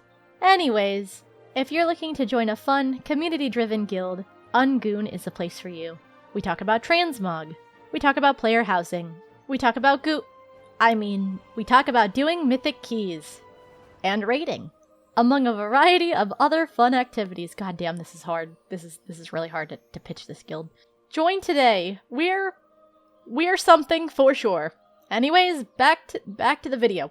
After checking out Peekaboo IRL's house, I end up running Shadow Labyrinth 8 times, buy a bunch of gear off of this Spirit Shard vendor, which is a requirement to get percentage for this dungeon, or any dungeon in the Auchindoun really. And after Shadow Labyrinth, we head to Auchinai Crypts, where I run into a problem that will present itself in the future. There is an additional boss in only the heroic version of this dungeon, and his name is Avatar of the Martyred. This boss spawns when Exarch Maladar, the last boss of the dungeon, is at a specific percentage in his fight. But I one-shot Maladar. It's a problem for another day, but I definitely thought it was something worth mentioning. And after this revelation, it only took me 8 runs to get 75% of Auchinai Crypts, which means it's time for Manitombs, the last dungeon of the Burning Crusades. And these runs went by really fast. It only took me 6 runs to be on the cusp of 75%. And by the 8th run, Nexus Prince dropped the last 2 items that I needed, which were Swiftwater Girdle and Pauldrons of Swift Retribution, meaning I could finally step foot in Northrend, in Wrath of the Lich King. The music's fantastic, the scenery is beautiful, and Grizzly Hills is home to one of my favorite hunter pets, Arcturus. He is one of 4 spirit beasts that exist in Wrath of the Lich King, and each spirit beast has its own unique model, meaning there are no other pets with this design that you can tame. And when I was little, I spent 2 months looking for Arcturus, so when I finally got him, he became my favorite pet. I mained a hunter when I was little, mainly because I didn't know how to play anything else. Anyways, for the last couple of nights I've been going to Grizzly Hills to film B-roll, and while I was there, I ran into 2 rares on 2 separate nights. One of them being Groklar, who's a roaming giant construct. He can spawn in a few different locations in Grizzly Hills and will run on a linear path. And the other one was Arcturus himself. I initially went there to go film B-roll of the Arcturus I already have tamed, but he surprised me, and when I logged in, he was already there. So, like the greedy bitch I am, I tamed him, and now I have 2 Arcturuses. This is... Arcturus? I have 2 of them. But now that we've gotten that out of the way, it's off to our first dungeon, Utgard Keep. When I was little, I would run this dungeon a lot. So much so that it's ingrained in my brain. Before transmog was a thing, I still liked collecting pieces of gear to make my characters look pretty. I'm on a roleplay server, and when I was little, I roleplayed. I don't do it anymore, but I have a lot of fond memories of roleplaying with my friends. It's kind of embarrassing to admit. But my first 2 runs of Utgard Keep were pretty decent. I got the Strategist Belt off of Kelseth, and the Drake-mounted crossbow off of Ingvar. But he bugged. If you kill Ingvar too fast, the shaft to the exit won't open up, and so you have to run all the way through the dungeon to get out. And the dungeon is fairly long. And after that, I did my second run, where I got staggering leg plates off of Ingvar as well. Thankfully, this time he didn't bug, so I was able to use the shaft. That sounds... Okay, moving on. Runs 3, 4, 5, 6, and 7, I got no gear, and then on the 8th run, I got Dagger of Betrayal, Bindings of the Tunneler, and Ingvar's Monolithic Cleaver. And then I got locked out. So I took this time to vendor some of my BUEs, which I've been passively collecting over the series, and then I was off to Hyjal to look for the last piece of tier of the Forgotten set. And wouldn't you know, I got it, which meant it was finally time to unlock all the Forgotten tier tokens in my bank. So I hopped onto each respective class and started unlocking sets. I would later go on to find out that these tier tokens are used for other sets as well, so I will have to go back into these raids in the future and farm more tokens. I'm saying this now because as I was unlocking this tier, it was giving me pieces from the other sets as well. Not all of them, but some of them, which is still a win. For Warrior, I completed the Onslaught armor. For Hunter, I completed the Gronstalker armor. For Mage, I completed Tempest Regalia. For Rogue, I completed Slayer's armor. For Priest, I completed Absolution Regalia. For Warlock, I ended up completing Malefic Raiments and Malefic Regalia. For Paladin, I completed the Lightbringer armor. For Druid, I ended up completing Thunderheart Raiments and Thunderheart Regalia. And for Shaman, I completed Sky Shatter Regalia and Sky Shatter Raiments as well. And while collecting tier tokens this way and unlocking everything at the same time is incredibly satisfying, I'm gonna start doing tier a little bit differently. I still have plans to unlock the Vanquished tier set and the Fallen tier set this way. However, with the fact that tier has multiple sets in it, and the fact that the tier is piling up in my warbank, I don't see this as a feasible option going forward. Instead, I'll unlock the pieces one by one, showing them off, and then once I get the full set, I'll do a set showcase. This just makes it easier to manage on my end. And with that, it's back to Utgard Keep to finish off the remaining pieces of the dungeon. And after I completed around 75%, I headed off to Utgard Pinnacle, where I then begged Svala to give me her last 2 items so that I could skip her dialogue. She didn't, of course, but that's okay. She gave me tier link gauntlets, so I only need 1 item off her now. And after about 4 runs, I completed 75% of the dungeon, so it was off to Draktheron Keep. I ran Draktheron Keep 3 times. On my first run, I got Overlook Handguards and Muradin's Lost Greaves off of Thranja. On my second run, I got Legs of Physical Regeneration off of Trollgore, as well as Mojo Mass Crusher and Limb Regeneration Bracers off of Thranja. And on my final run, I got Savage Wound Wrap off of King Dread. And then after that, it was off for a quick 2-run Gundrak, where I got the Sash of Blood Removal, the Drakari Hunting Bow, and the Bracers of the Divine Elemental. And before I move on to the next set of dungeons that I went to, I wanted to take a quick moment to reminisce. Running the dungeons in Howling Fjord and Zul'Drak are really nostalgic. I know I mentioned it earlier, but I can't help but feel like a doting parent gushing over their child. There's something so whimsical about this expansion, and I don't know if it's just because I grew up with it or just the fact that it's a really well-made expansion, but I've been having so much fun rerunning these old dungeons, and I'm really excited to finish collecting all the gear here. So, after Gundrak, I headed to Halls of Stone, where I found out I already had 75% of this dungeon completed. But I did 1 run, because I was already there. Can't go wasting dungeon lockouts. And off of this run, I got Marble Bracers, Static Cowl, and Leggings of the Stone Halls. So after that run, I popped into Halls of Lightning, where it only took me 2 runs to get about 75%. And I know I'll have to come back here to complete the rest of the gear, but it made me a little bit sad that I couldn't do more runs. Well, I mean, I could, but I'm kind of on a tight schedule, mainly because I want to complete 75% or more of all the dungeons before I start my questing and crafting arc. So with Halls of Lightning out of the way, it was finally time to do my first raid of Wrath of the Lich King, and that raid was Ulduar. Ulduar has an extra special place in my heart. It's my #1 favorite raid, it has a lot of my favorite tier, and it has my favorite mount, which I still have never gotten. Please, Yogg-Saron, give me Mimron's head, I beg of you, please. It is the coolest mount ever. And in addition to all of those things, it also has my favorite boss and one of my biggest WoW crushes, Algalon. Don't judge me, I know you've thought about it too. Anyways, moving on. Ulduar gave me a surprising amount of gear despite the fact that I've run it so many times. I've been in here a lot for Mimron's head, so I thought I had more completed than I actually did, which isn't a bad thing because I love Ulduar. Overall, I collected 8 pieces of gear, getting Razor Scale shoulder guards and Shackles of the Odalisk off of Razor Scale, Intensity off of Ignis, Conductive Cord off of XT, Greaves of Iron Intensity off of the Assembly of Iron, Volmir, the Northern Tempest, and Embrace of the Gladiator off of Thorum, and Grips of the Unbroken off of Vezex. And after Ulduar, I took some time to vendor some BOEs. And after making some space in my inventory, I headed to Trial of the Crusader. And at this point in the video, I just wanted to take a quick break to explain how Wrath of the Lich King raids work, as they're a bit different from Classic and Burning Crusade. There are some raids in Wrath of the Lich King that have a 10-man version and a 25-man version. These different variants will drop different loot. And in addition to 10-man and 25-man, there is also a normal variant and a heroic variant, meaning there can be a 10-man normal, a 10-man heroic, a 25-man normal, and a 25-man heroic. All of these raids dropping different pieces of gear. So with Wrath of the Lich King raids, I have my work cut out for me, Ulduar being one of the only exceptions. Instead of a 10-man, 25-man, a normal, or a heroic, Ulduar has hard modes. These hard modes are determined by a specific amount of criteria that you meet in each fight. For example, Assembly of Iron. In order to complete the hard mode, you have to kill Stormcaller Brundir first, then Ruin Master, and then Steelbreaker. And for Mimron, you've just gotta press his big red button. Now why would you go and do something like that? Didn't you see the sign that said, "Do not push this button"? But anyways, back to Trial of the Crusader. This week on Bavardia, I ran all of the raids through 25-man heroic. And the raids that don't have a normal or heroic mode, I ran them through 25-man.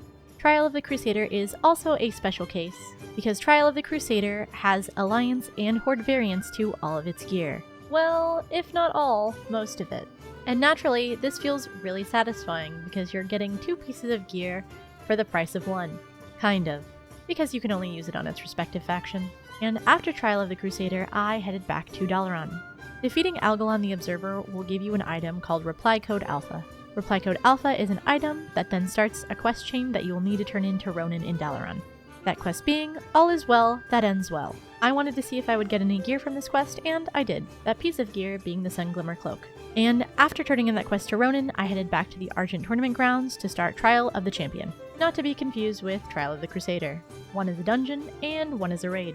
And I was able to get away with 3 runs of Trial of the Champion before I hit 75% completion, which meant it was finally time for the Frozen Halls. For those of you who are unfamiliar with World of Warcraft, or Wrath of the Lich King dungeons, the Frozen Halls is essentially a dungeon gauntlet. This dungeon gauntlet contains Forge of Souls, Pit of Sauron, and Halls of Reflection. Instead of functioning like a normal dungeon, the Frozen Halls is essentially 3 dungeons that tells a story. At the end of Forge of Souls is the entrance to the Pit of Sauron, and at the end of the Pit of Sauron, there's the entrance to Halls of Reflection. And the story of Frozen Halls is essentially the first infiltration of the Lich King's fortress. Depending on whether you are Horde or Alliance, you are accompanied by either Sylvanas Windrunner or Jaina Proudmoore. In the Halls of Reflection, you end up encountering the Lich King, however he is too strong for you and so you have to flee. You end up running through a gauntlet, however the gauntlet ends up at a dead end. It looks like all is lost, however your faction comes to save you via gunship. It's a very cool and immersive story. However, the gauntlet takes quite a bit of time. That and the fact that you're running 3 dungeons simultaneously becomes a very lengthy process, which would be fine except for the fact that the Frozen Halls dungeons also have zone drops for some reason. So the Frozen Halls is essentially the big boss of our series, at least for Wrath of the Lich King. So I did 1 full run of Frozen Halls before heading over to Icecrown Citadel.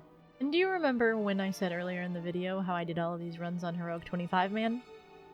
Well, I lied. That was originally the plan. However, the plan changed after I realized I had done 90% of Icecrown Citadel Heroic 25 man. So instead of getting 1 piece of gear I needed this run, I changed it to 25 man normal. And instead, I got 11 pieces that I needed.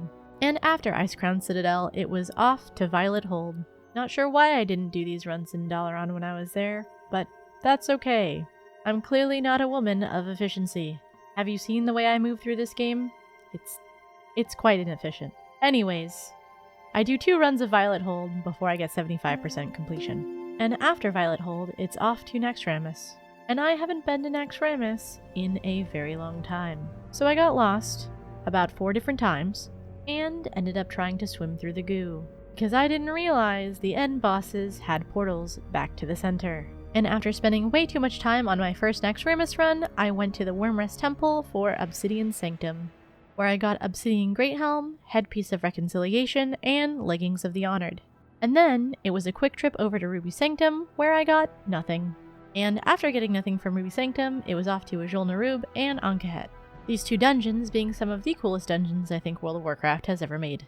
But if you're not a fan of spiders, I would avoid these 2. Or at least put Arachnophobia mode on. For Azul Narub it only took me 2 runs to get 75%, and for Ankahet it only took me 1 run. And after finishing off the Old Kingdom, it was time to head over to Eye of Eternity, where I managed to get Mantle of Dissemination, Frosted Adroit Handguards, Leggings of the Wanton Spellcast, and Elevated Lair Pauldrons. And while I was in the area, I headed off to the Nexus. I ended up doing 1 run of Nexus, and then I changed the difficulty to Heroic, as one of the bosses, Commander Stoutbeard, only appears in Heroic. And in my Heroic run I was able to get Opposed Stasis Leggings and Cloak of the Enemy off of Commander Stoutbeard. Additionally, I also got Gauntlets of the Serpent Scale off of Anomalous, as well as some other pieces from the first run. And after the Nexus, it was finally time to start setting up my professions on Bavardia, Lenore, and Babe. These would be the 3 characters that I would be using for leatherworking, blacksmithing, and tailoring. These professions are used to craft different gear from different armor types, tailoring being cloth, leatherworking being leather and mail, and blacksmithing being mail and plate. Admittedly, I probably should have sorted this out at the beginning of MogQuest, however, I'm indecisive, and I was unsure of what characters I would want to run weekly at the time. I've said it before and I'll say it again, I have a lot of characters. And after setting up my professions, I thought it was finally time to try out Culling of Stratholme. Culling of Stratholme is a Wrath of the Lich King dungeon that's in the Caverns of Time. Similarly to Black Morass or Old Hills Bred Foothills, this dungeon tells a story from the past, and that's the story of the Culling of Stratholme. As the player, you follow Arthas Menethil, the Lich King, before he was the Lich King, through one of the cities in his kingdom, Stratholme. Arthas at the time being the Prince of Lordaeron. During this story, Arthas orders the slaughtering of all of the people in Strathelm. This is to stop the spread of an undead plague delivered by the Dreadlord Morgana. Uther, his mentor, as well as Jaina Proudmoore both refused to carry out this genocide, leaving Arthas to cull Strathelm himself. This event being one of the key events that marks his descent into madness, and ultimately puts him on the path of becoming the Lich King. Arthas' story is tragic and incredibly well written, which is why despite being a villain, he is one of the most loved characters in World of Warcraft. So I help Arthas slaughter some innocent people, which is all for the sake of the time ways, and something I can eventually explain in a later video, as I don't want this video to run 2 hours long. And after the killing of Strathelm, it was off to the Frozen Halls for runs 2 and 3. Like I said previously, these dungeons are very lengthy, so I'm doing them in short bursts to keep myself from going insane. And after a few runs at the Frozen Halls, it was finally time to hop on Bijou for some more raids. The honor was mine. These raids being in 25-man normal.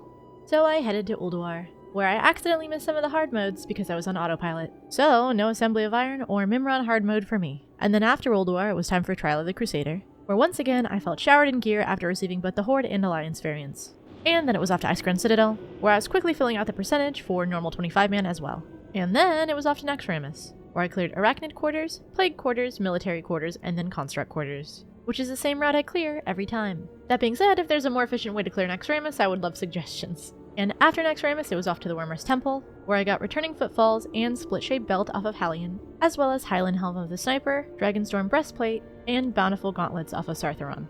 And then I flew over to Borean Tundra for Eye of Eternity, where I got Leg Plates of Sovereignty, Melancholy Sabatons, and Tunic of the Artifact Guardian off of Malagos. And then it was time to hop on Lenore to do it all over again. Shurelaron. This time on 25-man Heroic. However, for Icecrown Citadel, I would end up swapping it to 25-man normal. This time I started with Eye of Eternity, getting Chest Guard of the Recluse off of Malagos. And then it was off to Ruby Sanctum, where Halion dropped Phase Shifter's Bracers. And getting these bracers completed the Sanctified Lashweave Battle Gear. And then it was off to Obsidian Sanctum, where I got Staff of Restraint and the Sanctum's Flowing Vestments.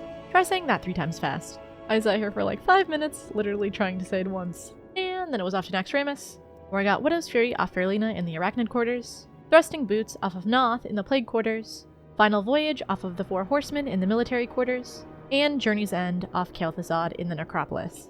And after Naxxramas, I headed over to Icecrown Citadel, where I continued to fill out my 25-man normal percentage. And then it was off to Trial of the Crusader, where the Northrend Beast boss, Bugs. I ended up leaving 3 times and trying to reset the raid. However, that didn't work. It looks like Jaraxxus called in sick to work, and he'll be back on Tuesday for reset. Get well soon, Jaraxxus. And after only 1 boss in Trial of the Crusader, it was off to Ulduar, where I ended up getting Embrace of the Leviathan, Helm of Veiled Energies, Giant's Bane, Combatant's Bootblade, Gauntlets of the Wretched, and Hand Wraps of the Vigilant. And then it was time for a fresh set of raid runs with Babe. State your business. And this time I would be switching up the order as well as the difficulty, settling on 10-man Heroic.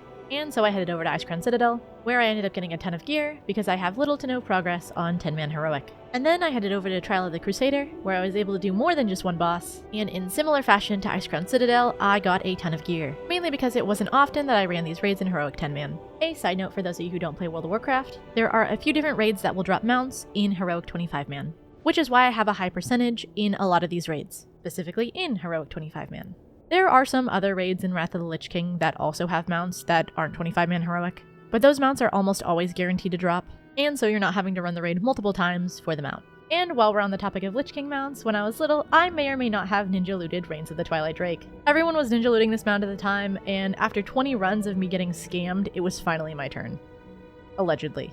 But moving on from my alleged crimes, it was off to Naxxramas, where in similar fashion, I made out with a ton of gear. This week, however, I didn't end up having the time to finish Babe's raids, as this was around the time that the Christmas episode was coming out. And so I was mainly focusing on the recordings for the Christmas episode, as well as getting footage for episode 7. Now you might be thinking to yourself, Morgana, this is episode 6. Why were you focusing on episode 7? Well, you'll just have to find out when episode 7 drops. And at the start of the next week, I started my long journey to get 75% of the Frozen Halls, which would be no small task. In my first run of the Forge of Souls, which is the first dungeon in the Frozen Halls, I got Brace Guards of the Starless Knight off of the Devourer, and then in Pit of Sauron, I got Flayer's Black Belt off Garfrost, Scabrous Leather Belt off of Crick, and Shroud of Rime, as well as Tyrannical Beheader off of Tyrannus. And in my first run of Halls of Reflection, I got Bracers of Worn Molars, Eerie Rune Blade Polisher, and my first ever zone drop in Frozen Halls, which was Coffin Nail. And after my first run, I would go on to run Frozen Halls 4 more times before the end of Pit of Sauron bugged. There's a small scene that plays out where either Jaina or Sylvanas will save you from Rhymefang, who ends up coming back around and killing all of the Horde or Alliance soldiers. Well, it's either Rhymefang or Spinestalker. I never paid too close attention to the dragon that comes back around. So in true Sylvanas fashion, I throw myself off of the Pit of Sauron, killing myself, where I then exit the dungeon and run into the Halls of Reflection, because there are entrances on the outside for the other 2 dungeons. It's just more cost efficient to run through Forge of Souls, then Pit of Sauron, and then Halls of Reflection. And after my 4th Hall of Reflection, I would go on to do Frozen Halls 2 more times. And by this time I was going a little stir-crazy in Frozen Halls, so I took a quick little vacation to Culling of Stratholme, where I ran Culling of Stratholme 2 times, was able to pick up Greed, which is a really cool fist weapon, and complete 80% of the dungeon. Because Bavardi is on holiday, MogQuest will be taken over by Dolly. Dolly is my Nightborn monk, and she was the first character that I made in Remix. I've always tried to avoid playing Windwalker monk, mainly because I've never been a fan of melee DPS, and I'm not very good at it. But for this I wanted to try something new and go outside my comfort zone. So with that, I created Dolly, and started my adventure. And I started off pretty strong. There was a normal and heroic world in Remix, and I was advised to enter the heroic world as soon as possible. You see, you would get better gear, better rewards, more EXP. It made more sense to do heroic. Except for the fact that the mobs were a lot harder. And I died a couple of times, but overall it was worth it. The leveling aspect, however, is a little bit different from retail. You could still do a number of things to level. You could do dungeons, you could do quests, you could do your Order Hall campaign. However, the most efficient way to level was to talk to Eternus. She's one of a few main characters that's assisting the heroes throughout Remix, and she offers you a variety of quests for however you want to level. Eternus is part of the Infinite Dragonflight, and she, as well as a number of Infinite Dragons, have been tasked with revisiting Legion through a magical temporal distortion. Eternus essentially wants to observe the events of Legion because she doesn't believe that they happened the way they were meant to. She is adamant that we were never meant to defeat the Legion, and that's what she's there to study. And we as the hero are there to help. And in order to help, we need to complete infinite research. These were quests offered by Eternus. You were able to tailor your quests to how you wanted to level, and you could pick up a specific amount of quests that reset daily. And because Legion Remix was all about fast-paced, infinitely scaling content, I leveled to 80 within a day, which was what was meant to happen. Or relatively so. After level 80, you would use your infinitely scaling power to get stronger, and eventually you would get so strong that you would be able to solo content, like packs of high-level elites, or world bosses, or raid bosses. And within just the second phase, we had guild members that were soloing keys as high as 50. Overall, there were 5 phases to Remix, and with each phase came new raids and dungeons, or much-needed catch-up mechanics like in the last phase. And now that we were level 80, it was finally time to start looking around at our transmog options. There were a number of Infinite Dragonflight vendors that offered different gear from different content. There was a vendor for raid gear, there was a vendor for dungeon gear, there was a vendor for cloaks, there was also a vendor for exclusive gears and recolors, as well as mounts, toys, and eventually decor. And all of these items were purchased with a currency called Bronze. Bronze is a universal currency in Remix, and you could pretty much get this currency doing anything. But getting back to the vendors, the first one I wanted to complete was Unicus. This was the vendor that sold exclusive ensembles that were only available during Legion Remix. He sold a lot of gear, but there were definitely a few that caught my attention, like the Windrunner Quiver, which had 19 different variations, or the Mantles of the Nightwell, which had this incredibly unique Nightborn shoulder design. This shoulder has always been seen on different iterations of Nightborn NPCs, so it's nice we're finally getting something similar. And aside from my few favorites, there were a ton of other ensembles and arsenals as well. For those of you who aren't familiar with what an ensemble is in World of Warcraft, it is a token that you can receive either through currency, drops, or achievements that essentially unlocks a cosmetic outfit. And the same goes for an arsenal, however the arsenals are weapons. And after Unicus, I completed Lara Treebender, who was the open world and questing ensembles vendor. And after completing Lara Treebender, I started working on Arturos and Freddy Threads. Arturos sold the dungeon ensembles, and Freddy Threads sold the cloak ensembles. I bounced between completing these two vendors and Pythagoras, who was the raid ensemble vendor. What was unique about Pythagoras is he had some items available that you could only purchase with tokens that you would receive from raids. Like the Hammer of Vigilance, which costs 30,000 bronze but also costs 20 Fellwarp slabs as well. Or Scythe of the Unmaker, which costs 30,000 bronze as well as 20 Cosmic Soul Silver. You get the idea. And there were 4 of these main raid appearances. Like I mentioned before, Hammer of Vigilance as well as Scythe of the Unmaker, and the other 2 were Tashalak and the First Satyr Spalders. Each of these pieces of gear being locked behind their respective phase in Legion Remix. And the more raids you did, the more tokens you would get. And with Legion Remix, you were able to run raids daily. And on top of being able to run them daily, you were also able to do every single difficulty as well. Meaning you could run normal, heroic, and mythic every single day. So in the first phase, I was able to get the first Satyr Spalders relatively fast. But I would have to wait until phase 2, 3, and 4 in order to get the weapons. And around this time I completed the main campaign of the story. And after completing the campaign, you were rewarded with a unique ensemble. The Sargeri Commander's Felscorn Regalia, which was one of 4 unique recolors in Legion Remix. But we'll get to those later. It was also around this time that I started going for the Kaldori Queen's Royal Vestments cosmetic. This was another unique Legion Remix transmog that you could only get through achievement, and was heavily inspired by Queen Ajara, and like many others, is one of my personal favorites. However, I do feel like they had a missed opportunity here not making a Fel Warden set for an achievement, and I'm going to use what time I have here to complain about it. It would have been the perfect cosmetic reward for killing all of the world bosses in Legion Remix, and I don't know why they didn't add it. So back to the Kaldori Queen set, I made the very lucky decision to play a Nightborn, because one of the prereqs for this achievement is being exalted with the Nightfallen, and the Nightborn are already exalted with the Nightfallen. It is their faction, after all. So I headed off to Suramar to complete the rest of the achievement, which for me was exploring the map, collecting treasures, and killing elites. And overall this achievement wasn't very hard, mainly because I got the hardest part out of the way in character selection. And by this time we were in the middle of phase 2, and I had the not so bright idea of buying all the Felscorn mounts off Grandmaster Jackus. He was one of 2 mount vendors that sold exclusive Order Hall mounts. These mounts were about 20,000 bronze each, which isn't too much. However, there was an alternative to getting these mounts, and the alternative was leveling the respective class to level 80, which I eventually did for every single class. So I cried a little inside for the 240,000 bronze that I wasted, but that was much later in our adventure, so we'll get back to that. And around the end of the second phase is where I got my second Sargeri Commander's ensemble. That ensemble being the Sargeri Commander's Hellforged Regalia. This ensemble was from the achievement Time-Worn Keystone Hero. In order to complete this achievement, you needed to do a Time-Worn Keystone that was 30 or higher, which at the time was a lot harder to do in phase 2 as opposed to phase 5. You know, because of the infinite scaling.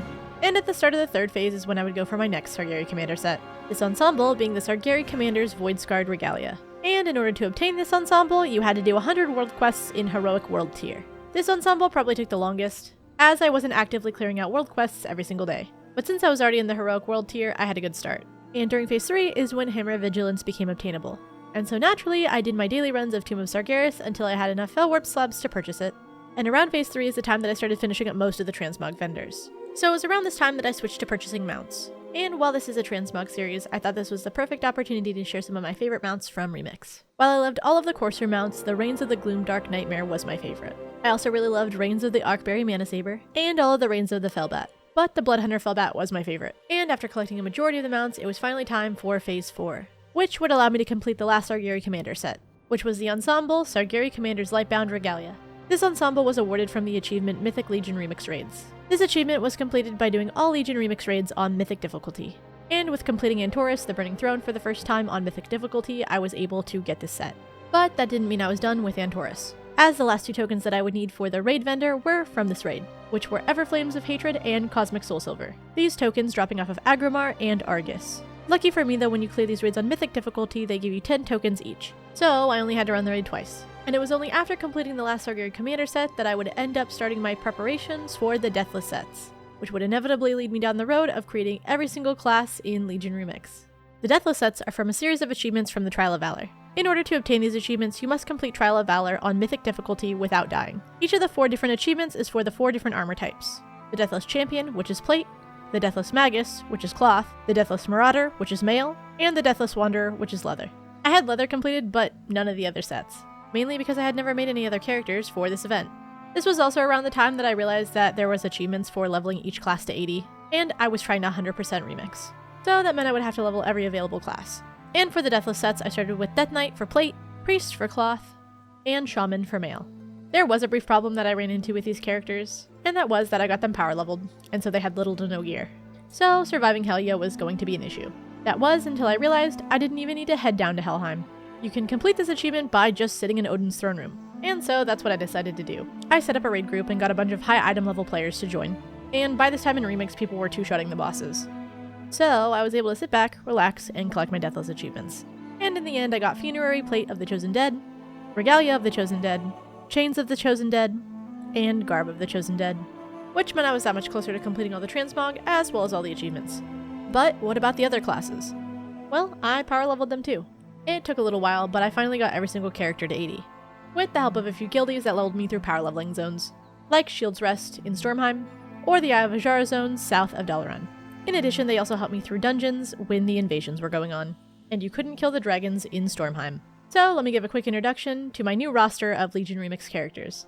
Asteroids, my Draenei warrior, Hetha, my human hunter, Need, my Pandaren mage, Alchemilla's my blood elf priest, Iskiums, my troll rogue, Liliums, my Tauren druid, Luminosities, my Lightforged Draenei paladin, Sternum, my orc warlock, Daffodils, my high mountain Tauren shaman, Dali, my Nightborn monk, obviously, Labyrinths, my night elf demon hunter, and Zygoma, my human death knight. Lots of bones in there, by the way. Just wanted to point that out. And with all these characters leveled, that means I had finally completed all of the Time Runner achievements for every class. And speaking of leveling, with Midnight pre-patch just around the corner, we're all going to have to level again. Luckily, this video is brought to you by Rested XP. And whether you're playing on Anniversary or Retail, Rested XP has a variety of different ways to help you level. And this definitely isn't a ploy to get more of our viewers to play Retail. Please come play Retail with us. Anyways, Rested XP has a variety of guides for any of your leveling adventures. And these guides help both new and old players get back into World of Warcraft. I know I would have been absolutely lost in my time in OnlyFangs if I didn't have Rested XP. And with the fact that Rested XP is integrated into the game, it makes it that much easier to level. So if you wanted to give Rested XP a try, or just check out the website, my referral link is in the description of this video. Anyways, back to the video. So, what was next? Surely Legion Remix was over, right? All I had to do was collect the last achievements in Argus? Wrong. See, it was around this time that I realized that there was a hidden achievement in Legion Remix. And that achievement was to complete every single order hall on every single class. And while Moritari makes this very manageable by skipping a lot of the dialogue in these quests, they are still very, very long. And right now, we're heading into Phase 5, which is the last phase of Legion Remix. And during this time, I had only done the full campaign for Dali and Labyrinths, which meant if I wanted to get this done, I would have to really focus. And I'm not very good at focusing. There was a bright side to this, however. This also meant that I could start getting the hidden appearances for the artifact weapons. Each artifact weapon has its own unique appearances, and each spec has a different artifact, meaning there are 36 unique artifact weapons. And with those unique 36 artifact weapons, and taking into consideration each of their unique styles and recolors, there's around 864 variations in total. Meaning even though we've completed most of Legion Remix, when we get to Legion, we're gonna be there for a while. But we can mitigate this damage slightly by unlocking each appearance from the hidden appearances, or at least most of them. There was way too many to get with the time that I had left, so I opted to just finishing all the order halls and getting as close as possible to completing everything. That way I would have every character ready to go when we finally hit Legion. But don't worry, there are also plenty of these artifacts that I already have, as I did play in Legion, and so I already have a head start on filling out the entire collection. Like Paladin, for example, I have a lot of the Paladin artifact weapons. Like with Retribution Paladin, I have every single recolor of Ashbringer, 3 out of the 4 recolors for the Great Sword of the Righteous, 2 recolors of Fallen Hope, and 3 out of 4 recolors of Corrupted Remembrance. And the same goes for Holy as well. Where I have every single recolor of the Silver Hand, 3 out of the 4 recolors of the Fist of the Fallen Watcher, 2 of the recolors for Grave Warder, and 3 out of the 4 recolors for Watcher's Armaments. And in a very similar fashion, it's the same for Protection as well. And the same goes for Druid, although it was more so in Feral and Guardian, as they had different cat and bear forms. But the series isn't about transmog we already have, it's transmog we're trying to get. But now is the time that we finally start the Order Hall campaigns. And because it took so much time that would have been taken away from MogQuest, I thought, why not add this in as a very interesting rendition of MogQuest?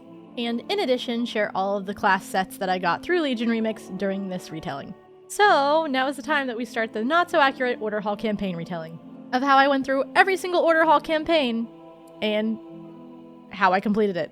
I had already done Monk and Demon Hunter before I decided that I wanted to do this segment. So these two, they're gonna be real rough. I didn't write any notes for them. And while I could just look up the stories online, I don't think that's as interesting as me suffering, trying to explain how I did these Order Hall campaigns. So we're starting with Monk, as that is the Order Hall that I completed first.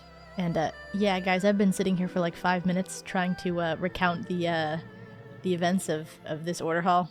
It was pretty uneventful, if I'm being quite honest. All I really remember is doing some monk stuff and getting a tiger that talks to you, which is really weird. Yeah, that's the mount. That's the mount, is a talking tiger.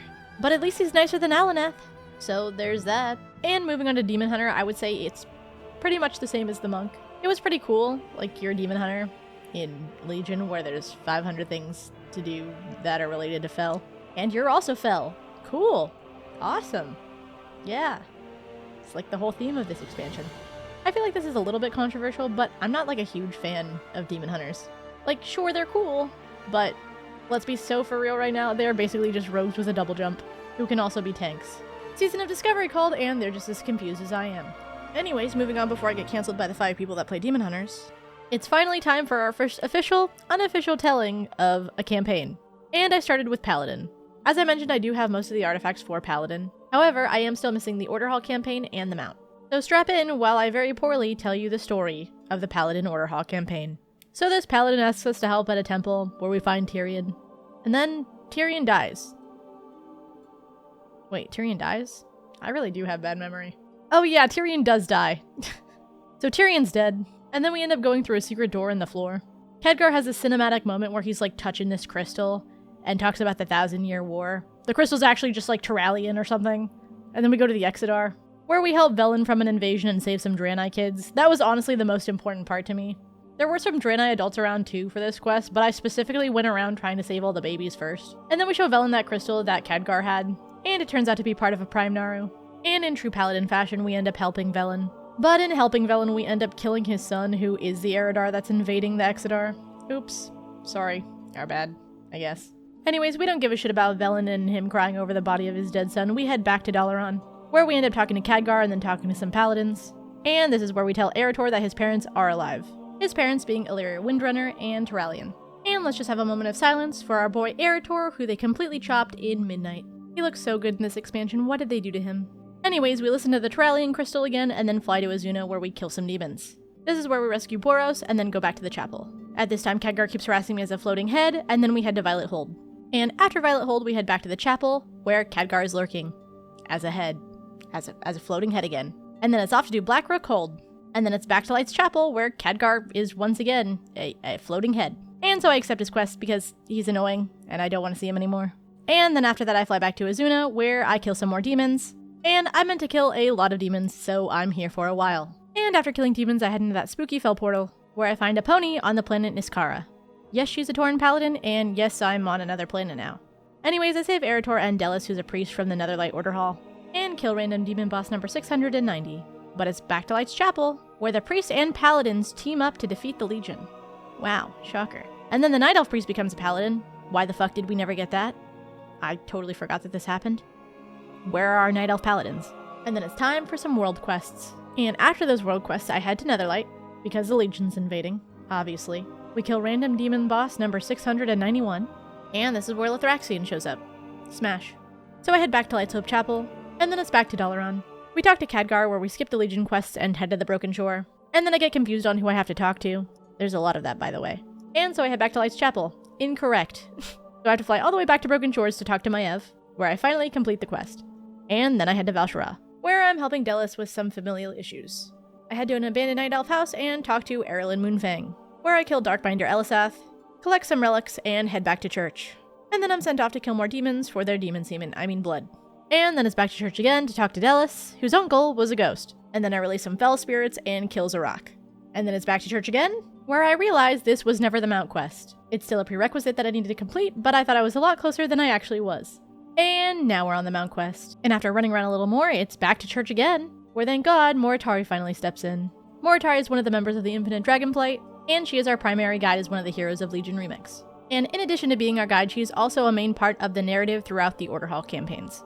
In other words, she manipulates the time ways to make our research faster and easier, especially through the Order Hall campaigns, where she will oftentimes skip through quests for us if they are too long or time-gated. Thanks, Moritari. And after getting assistance from Moritari, we go to talk to Allard. But once again, Moritari's back to skip a bunch of quests. Skip. And I would have been excited for this part, however, for this questline we would have to go back and complete the introduction to Suramar, which I was not looking forward to as I had already completed it on my monk. You see, in order to craft the saddle for our paladin mount, we would need mana gems. And unless you do the introduction to Suramar, you cannot hold as many as you need. So I head to Suramar, and I save the Lysra, where I do the very bare minimum of the introduction, as there were better ways to increase our mana gem capacity. There is a vial near the Withered Training Ground, and an urn up by Telenor. Both of these items increase your mana gem capacity. So after collecting all the mana gems I needed, I headed back to church, again, where it was finally time for the Stratholme scenario, where I saved a bunch of Silverhand Knights, gathered some holy water, and got ready with all my other fellow paladins to kill the Raiment of Rivendell, and to steal his horse, which is kinda fucked up, if you ask me. But anyways, I steal his horse. And then we head back to Light's Hope Chapel one last time. where I purify Rivendare's horse, making it all cool and shiny.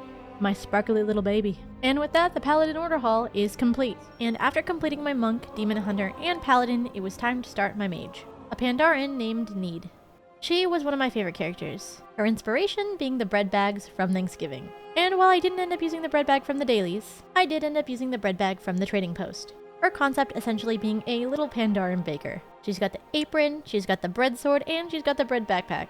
And I love her so much. But now it was time for the Mage Order Hall campaign. So I headed to Violet Hold, where I immediately got dunked on. I kid you not, this freaked me out so bad because I didn't have any gear at the time from power leveling. But then I realized this was supposed to happen.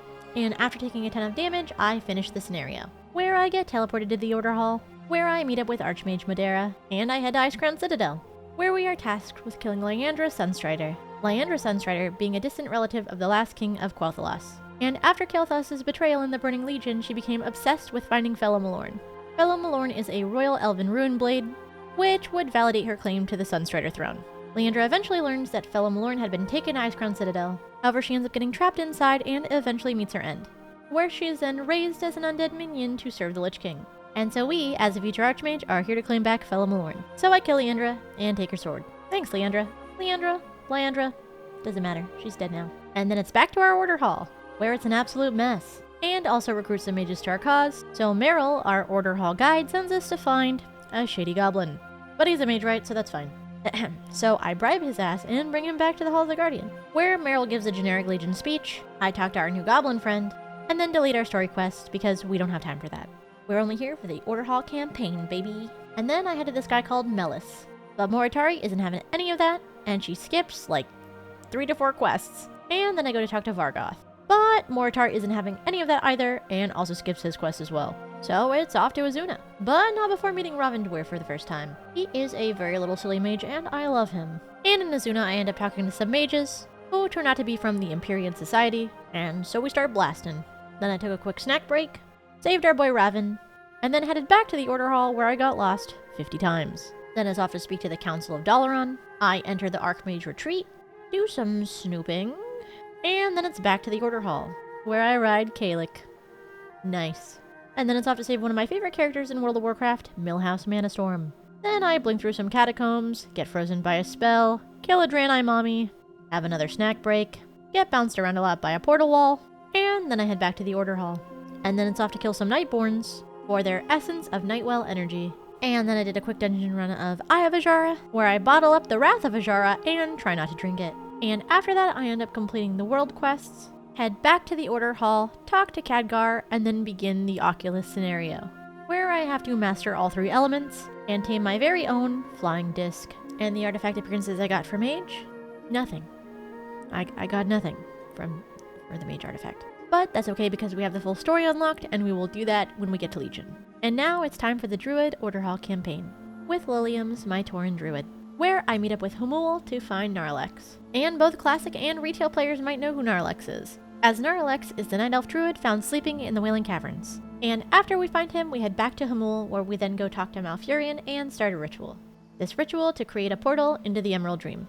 And the specific part of the Emerald Dream is called the Emerald Dreamway, which contains portals to all of the world trees. These trees oftentimes serving as homes to the Night Elves and an entrance into the dream. And after heading into the Dreamway, I immediately get clapped. I forgot I had heroic mode on, and I almost died to one of the heroic mobs. And so I quickly rectify that and then save the Emerald Dream, where I meet up with Gnarlex again. And for a job well done, he is gifting me the Scythe of Elune. But joke's on me, cause Arden stole it. Real funny joke. Where he then kills the Night Elf Valorn, and for some reason they put me on a Hippogriff. Guys, I have light form. So we chase after them and end up in Manor Mistmantle, where I meet Revelcost, kill some Dark Riders, get yelled at for being slow, search the camp, find some Morgans, and then go to Karazhan. Then I find the guy who took my staff, solar beam his ass, and steal my scythe back. He's still alive though, so there's that. So we dreamwalk back to the Dream Grove, plant a seed, talk to Malfurion, and he glazes me for a job well done. Then I choose Azuna to quest in, quickly discard that, and then Moritari blesses me with a skip. Then it's off to plant some more seeds, fly around Val'Sharah, kill some satyrs, and then some more satyrs, grab the Idol of the Wild, head back to the Dreamway, get really confused on how to commune with these stones, make the executive decision that this quest isn't a part of the story, and delete it. Incorrect.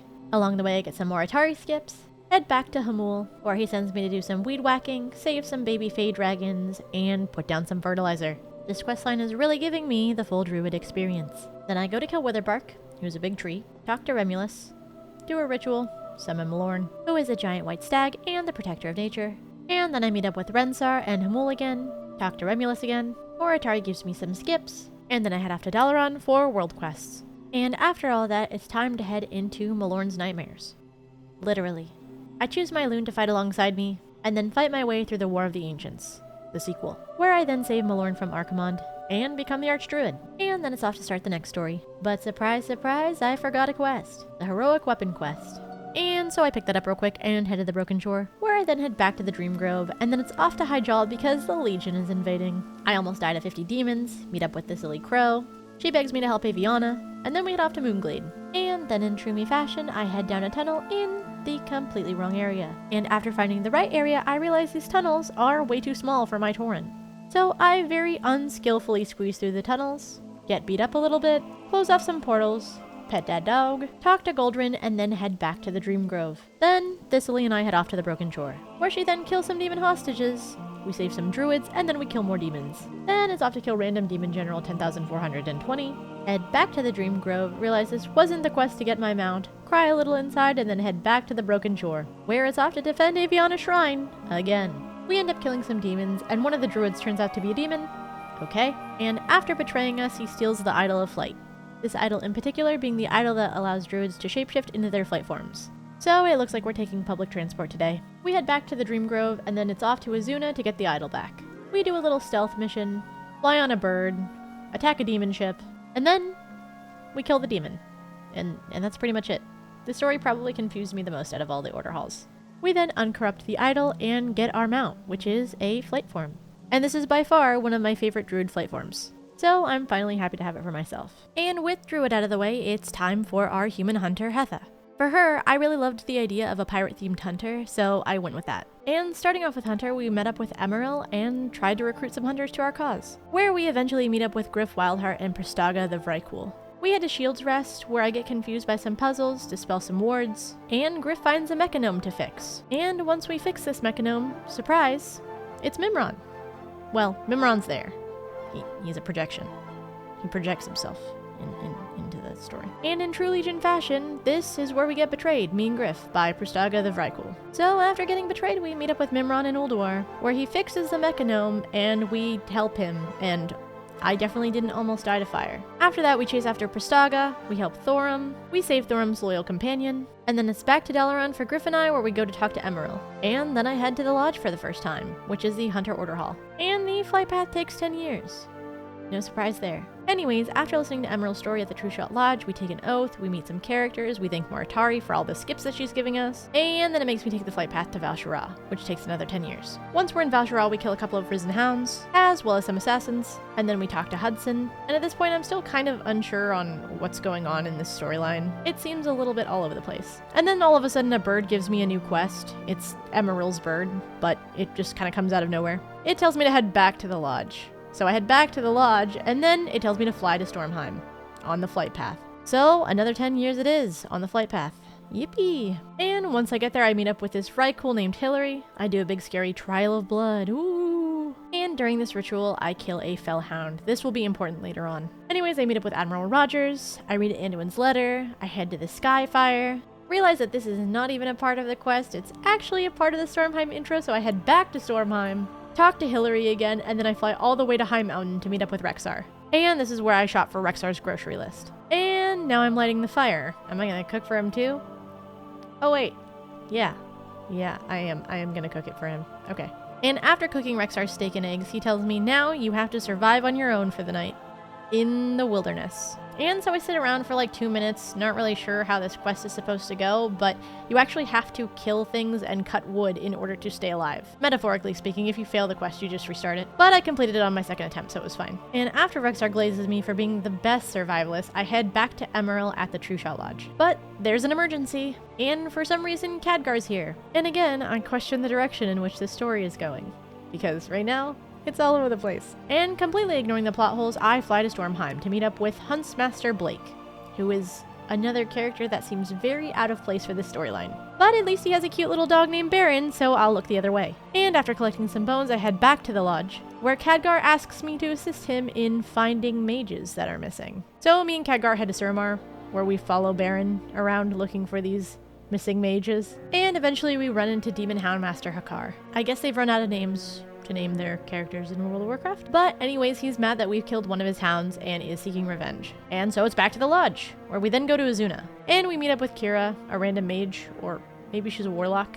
I'm not entirely sure. And again, just like Rexar, Kira has us collect a laundry list of items for her to do some sort of ritual. I'm really feeling like a housewife in this storyline, I'm not gonna lie. Anyways, we find out that Hakar is actually breeding these fell hounds in order to make them resistant to both magic and physical attacks. So basically like a super breed of fellhounds. And so after finding that out, we head back to the lodge, where we finally get some skips from Moritari. And we, the hunters of the True Shot Lodge, devise a plan with the power of friendship to stop this big bad evil demon lord and his dogs. But not before doing my world quests and a bunch of other things that I'm supposed to be doing, like dungeons or crafting a weapon. So I fly to Val'Sharah, where I talk to Lyanna, who is going to craft a weapon for us. Never seen this girl in my life. Anyways, we protect her from the Legion, and then she makes us a weapon. And then it's back to the lodge, where we talk to Khadgar, go through a portal, and then kill the Houndmaster, which was incredibly anticlimactic, and by far the worst voice acting I've ever heard in World of Warcraft. But that's okay. And after that, we head off to Suramar to save a mana saber. My poor baby is sick, and we need to get it some mana root. Again, a little confused on the storyline, but this is where the story starts to get actually okay, so you know, we take those. We meet up with a Nightborn named Cyrene, and she's super cool, an absolute baddie. We kill this guy Relin that kidnapped her and imprisoned her, and then we head with her and her mana saber to the Broken Shore. And with them, we save a bunch of animals, and this is finally starting to feel like a hunter quest. And after saving all these animals and killing Lexera, who is the Disney villain of my Disney adventure with all of these animals, we head back to the lodge, where we receive a golden letter from Odin. Yep, back to being all over the place. He has us do this trial where we kill a bunch of spirits and then we get a mount. I will admit it is a very cool mount, but the story, like 2 out of 10. And now that we've finally gotten that abomination of an Order Hall campaign out of the way, it is finally time for the Warlock story. Warlock has always held a special place in my heart, and out of the 3 main classes that I normally main, Warlock is one of them. The other 2 being Druid and Paladin. And so it was time to start the adventure on Sternum, my Orc Warlock. So I met up with the Black Harvest, as you do, as a Warlock, to open some portals and do some fell magic. But unfortunately, we summoned the wrong demon and got kidnapped. And so now it's time to break out of jail and save my friends. So I save my Warlock companions, break some crystals, kill some demons, and this tiny little demon guy appears out of nowhere trying to help us. His name is Calidus. We attempt to steal Jagannath's tomb, which is the demon that imprisoned us. However, he finds us and kills all my friends. I'm able to escape with Calidus, however, and we take the portal to Kerdaro, which is overrun with Darksworn Warlocks. We gather some clues that eventually lead us to Tol Barad, where we kill some demons and infiltrate Gul'dan's ranks. One of them tries to kill me, but that's kind of how it goes as a Warlock, so no surprise here. But the Nightborn one, Alaris, is kind of hot, so there's that. Anyways, we basically end up killing a prisoner and escaping with Alaris. We're here to collect a powerful artifact, so after we do that, we leave and then head to the Broken Shore, where Gul'dan thinks that we are switching sides. But he makes me fight my new boyfriend, Alaris, so I have to kill him. What a short-lived romance. Long story short, we betray Gul'dan, where we ruin his ritual and escape with the powerful artifact. And then it's off to kill Jagannath because he killed all of our friends. And then his boss, Mephistroth, comes to visit me. And he warns me that I'm never going to win, blah blah blah blah blah. I talk to Kaldaris, and we escape to the Dreadscar, where we revive Risen, one of our Warlock companions. We get some Moritari skips, head to Dalaran, meet up with Kira, who is actually a Warlock. Surprise, surprise, I thought she was a Warlock in the Mage quest. She is a Warlock. Anyways, I collect some Bloodstones, kill some demons, where Kira runs some tests on these Bloodstones. And then it's off to the Dreadscar, where we devise a plan to rescue our other Warlock companions. We head through the portal and are able to save everybody except for Shinfel, where her poor imp Gorlob even sacrificed himself for her. Rest in peace, little buddy. And after rescuing our companions, we head back through the portal, we get some Moritari skips, we do some Blacker Cold, we listen to Kira and Risen bicker back and forth like an old married couple, and then we do some Vault of the Wardens. And after Vault, it's our obligatory 10 world quests. Yay, I love doing world quests. And then it's off to find a gnome, where he thinks, like any other gnome warlock, that he is the best gnome warlock. And then it's time to head back to Risen again, where it is time for a summoning, where we then imprison 2 demon baddies, Sacrilege and Alethes, from the Sunwell. For those of you who don't know, it is very hard to kill a demon. Instead of dying, they actually just get sent back to the Twisting Nether. Their souls, that is. And eventually, they will reform, basically making them immortal. Kind of annoying, if you ask me. So anyways, we imprison Sacrilege and Alethes, grab our heroic weapon, talk to Khadgar, and head down to the Broken Shore, where we do all of our prerequisites, and then we head back to the Dreadscar, meet up with Shinfel, then leave the Dreadscar and head to Ajara, where we kill some cultists, get some fel crystals, kill Corinne the Deceiver, who is, in fact, a deceiver. They are actually a demon. Then we deplete the crystals, kill more demons, and then head back to the Dreadscar. And somewhere in between this quest line, I ended up saving Shinfel. But hey, that's okay, this retelling is not meant to be perfect. Anyways, we place these crystals around and summon the Dark Summoner Riazara, where we then rescue Kenrathad, and then it's back to the Broken Shore, where we have another grocery list, Owl Beast's Blood, and Overcharged Felcors. And then I have to wait around for a Legion Assault to happen. And while I'm doing that, I grab a Doomslayer pamphlet, which was a hidden achievement in the pre-patch of Legion that you are able to go back and redo during Legion Remix. And eventually I end up getting this achievement, but not on my Warlock. We don't have to talk about how many times I killed my character doing this achievement to get all the pamphlets. Anyways, it's invasion time. I do the invasion, I kill the Azuna boss, I head back to the Dreadscar, and I talk to Morzul, where I have to seduce a cultist with my succubus to get some information. And then I kill the cultist. And then it's back to the Dreadscar, where I fight Zoroth. I beat him up and take his horse, and then I bind it to myself. It's my horse now, not his.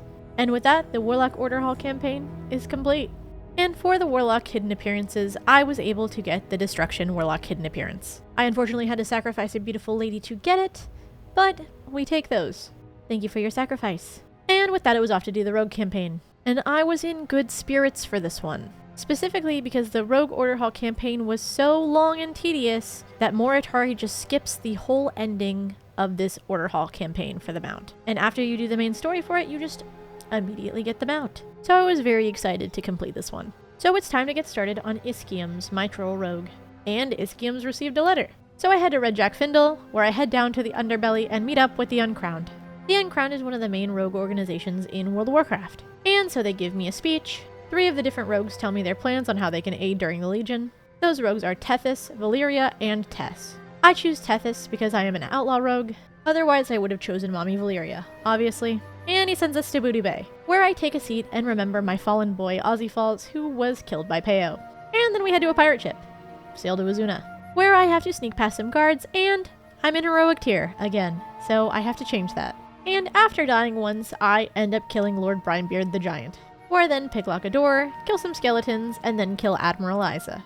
And then I steal her Dreadblades, and head back to the Underbelly.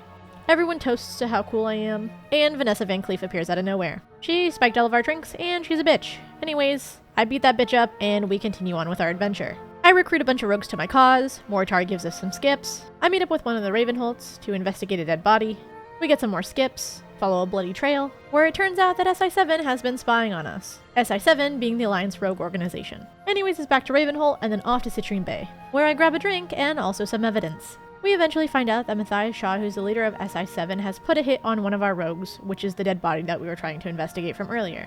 Anyways, it's back to the Chamber of Shadows, where I talk to Tethys, get some more skips, talk to Mommy Valyria, get some more skips, and I am having a blast with all of the Order Hall skips that I'm being given. Anyways, it's time for a Vault Heist, where we sneak into Gallywix's personal golf course, I almost get caught, and then we steal a love potion, which I can't for the life of me remember what this was used for. Anyways, we head back, get some Fellblood, where we then end up running Maw of Souls and Blacker Cold, and then we use the items that we received in those dungeons to decode a letter that SI7 sent. Turns out it's not actually Matthias Shaw, but a demon in disguise. What a surprise. So I head off to do my 10 world quests, and then it's time to set off some bombs with Taushi. Me and Taushi then save the real Matthias, and then Matthias tells us that Stormwind is under attack, as well as Orgrimmar, and that the Legion is basically trying to pit the Alliance and the Horde against each other again. Or, well, even more so than they already are. So we sneak into Stormwind to kill the fake Matthias Shaw, who is actually a demon called Deathrock. After that, we leave with both Matthias and Taushi, and then it's off to help Lillian Voss. And she asks us to go kill some pirates, set some booty on fire, and steal some gunpowder. Anyways, I return to Lillian Voss and Tethys, where they give me a battle pet Crackers, who's a cute little parrot, and then it's off to the Broken Shore, where I'm back to killing demons. Yay! where I then jump into a chasm with Lillian Voss, and we set up some bombs, and eventually blow up this demon hideout. And then it's back to the Order Hall, where we then talk to Lillian Voss again, and she tells us about this Dreadlord that is disguised as an undead. And then Moritari skips everything. And when I mean everything, I mean everything. The entire MogQuest just completely skipped. And it feels so good after grinding all of the other classes. And so with that, the Rogue Order Hall is complete. And for one of the Rogue's secret hidden appearances for the artifact, I was able to just buy it off a vendor. It was like this with a few other of the classes as well. I totally skipped on mentioning this on the Hunter earlier. But if my amazing editor could just showcase all of those real quick, that would be great.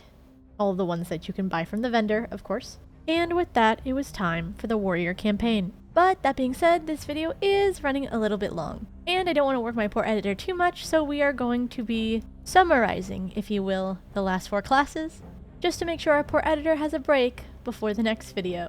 And so, instead of my bad retelling of all of these Order Hall campaigns, instead I'm going to share with you my favorite parts of these campaigns. And for the Warrior, my favorite part was that it was in Stormheim, and that it had to do with Odin and the Norse-inspired gods of World of Warcraft. Titan and Dragon lore is some of my favorite lore, so it was really exciting to experience Halls of Valor, Helheim, meeting Havi, who is actually Odin, and everything in between. This Order Hall was pretty much 100% Valajar inspired, as well as the Titans, the Valajar being the ascended Vrykul who serve Odin. In this Order Hall campaign, we deal with Helya, we deal with the Legion, and we deal with Ulduar, having Hodir being taken prisoner. And at the end of the story, we end up saving Hodir and killing his captor being an Eridari named Renzara. Overall, this was a really solid Order Hall campaign, and I really enjoyed it. I feel like unlike the Hunter, this story had a very linear path, and it was very easy to understand what was going on, which made it very enjoyable. And after the main story, in order to get our mount, we had to go through the Trial of Rage in the Halls of Valor. And for winning this Trial of Rage, we got our mount, which in my opinion is one of the better Order Hall mounts. And for the storyline, makes a lot of sense. And before we start on the Priest Order Hall campaign, this was around the time that I actually started looking for the hidden appearances, so I'd like to talk about all the hidden appearances that I was able to get during Legion Remix. And the ones that I attempted to get and didn't get. For Monk, surprisingly, I got all 3 on the same day back to back. Well, kind of. For Xiluun, I already had the secret appearance, however, it was just sitting in my bags. You got this appearance for clearing the Emerald Nightmare raid, and so it was kind of sitting there for a while, and I just never realized. But learning Xiluun is what prompted me to head down to try my luck at the Ancient Brewkeeper. This was a keg that you would click on once a day to try your luck at the Legend of the Monkey King. This is the hidden appearance for Fuzan, the Wandering Companion, which is the Brewmaster's secret appearance. And on my first try, I got it. And so I thought, why not try my luck and go for the Windwalker artifact? And the Windwalker artifact is a little bit harder to obtain, as you have to run the Withered Army scenario. But on my first try, I got it. So I was feeling really good. And during Legion Remix, I would try my luck at the Demon Hunter hidden appearance for Havoc, the mage appearances for both Frost and Arcane, and the Restoration Druid hidden appearance. However, because I didn't get these appearances this time, I'm going to hold off on explaining how to get them until the Legion segment. Which means now it's time for the Priest Order Hall. The Priest Order Hall is one of my favorites, although it does share a lot of storyline with the Paladin Order Hall. Pretty much after you get to Niskara, the stories pretty much intertwine and are basically the same story, with a little flavor text here and there for your respective class. That being said, I really love this storyline. It's very linear, it ties together cohesively, and it's one of the only storylines where you're actually aiding another class Order Hall. And I thought that was a very good idea for adding depth to the story. This is also one of our first official encounters with Xalatath, as she is the shadow artifact for the priest. The only thing I will say was lacking during the Priest Order Hall campaign was probably the mount quest. You meet up with the Bronzebeards and head down underwater to basically go into this Titan Vault, where you learn about the Priest Order Hall mount, the Seekers. And I feel like this was a really cool story, but it could have used more depth. That being said, the mount is very pretty, though I'm not complaining too much. The Order Hall quest that surprised me, however, and I think I enjoyed probably the most, was Shaman. I've always found Shaman lore very interesting in World of Warcraft, so I thought it was really cool that we were able to actually experience the Elemental Lords. And while the story does give main character vibes, which I'm not always a fan of, I feel like this was done very tastefully and in a way that was really enjoyable. While we are assisting the Elemental Lords, it was refreshing to feel small in comparison to the people that we are helping, similarly to the Warrior campaign. And although short, I also really loved the mount quest during this campaign, where you head back to the Throne of the Four Winds to assist Thunderun, who is the new Elemental Lord of Air, and you're basically there to help him secure his spot after the events of the Legion. Or, well, during the Legion. I thought that this story added a lot of depth and character to the Shaman quest, and it made a lot of sense considering the Elemental Lords are always vying for some kind of power within their own realm of element. Like with Ragnaros, or Smolderon, or anybody trying to fill the power vacuum that is the Elemental Lord position. And for our last Order Hall campaign, it is the Death Knight. And I'll say, I've never really been a big fan of Death Knights, however, this Order Hall campaign really surprised me. I feel like I gotta go back and visit a lot of old characters that I knew about, but didn't really know the extent of their lore. The premise of the Death Knight Order Hall campaign is essentially that you are looking to resurrect allies and foes in order to bolster the strength of the Death Knight Order Hall. This will in turn strengthen your forces against the Legion. And I feel like they did a really good job of making you this neutral evil entity without turning you too much into a villain. You are a villain, don't get me wrong, as we literally raid Light Hope Chapel and try to forcibly raise Tyrion Forge Ring, who is one of the most influential paladins in World of Warcraft. The light stops us, but still, it's pretty bad. But overall, I really did love the vibe of this Order Hall campaign, as it really didn't shy away from what makes a Death Knight a Death Knight. They are at times meant to have dark and questionable motives, which made a lot of sense in the storyline. And while I think the Death Knight Order Hall mount was a little bit lackluster, because we have a lot of Frostworm mounts already, I still think that it is a very nice model. And surprisingly, at least for me, the Death Knight Order Hall was probably one of my favorites. But with that, all of the Order Halls are complete, which means we'll continue MogQuest in the next episode. So make sure you keep an eye out for the MogQuest trailer, as well as my new mini-series HearthQuest. And I wanted to give a big thank you to anybody who's still watching MogQuest. It means so much to me that you guys are enjoying it. As always, if there was anything that you liked or didn't like, please put it in the comments below, and make sure to give MogQuest a like and share it with your friends. Thank you guys so much again for watching MogQuest, and I'll see you guys in the next episode. Bye.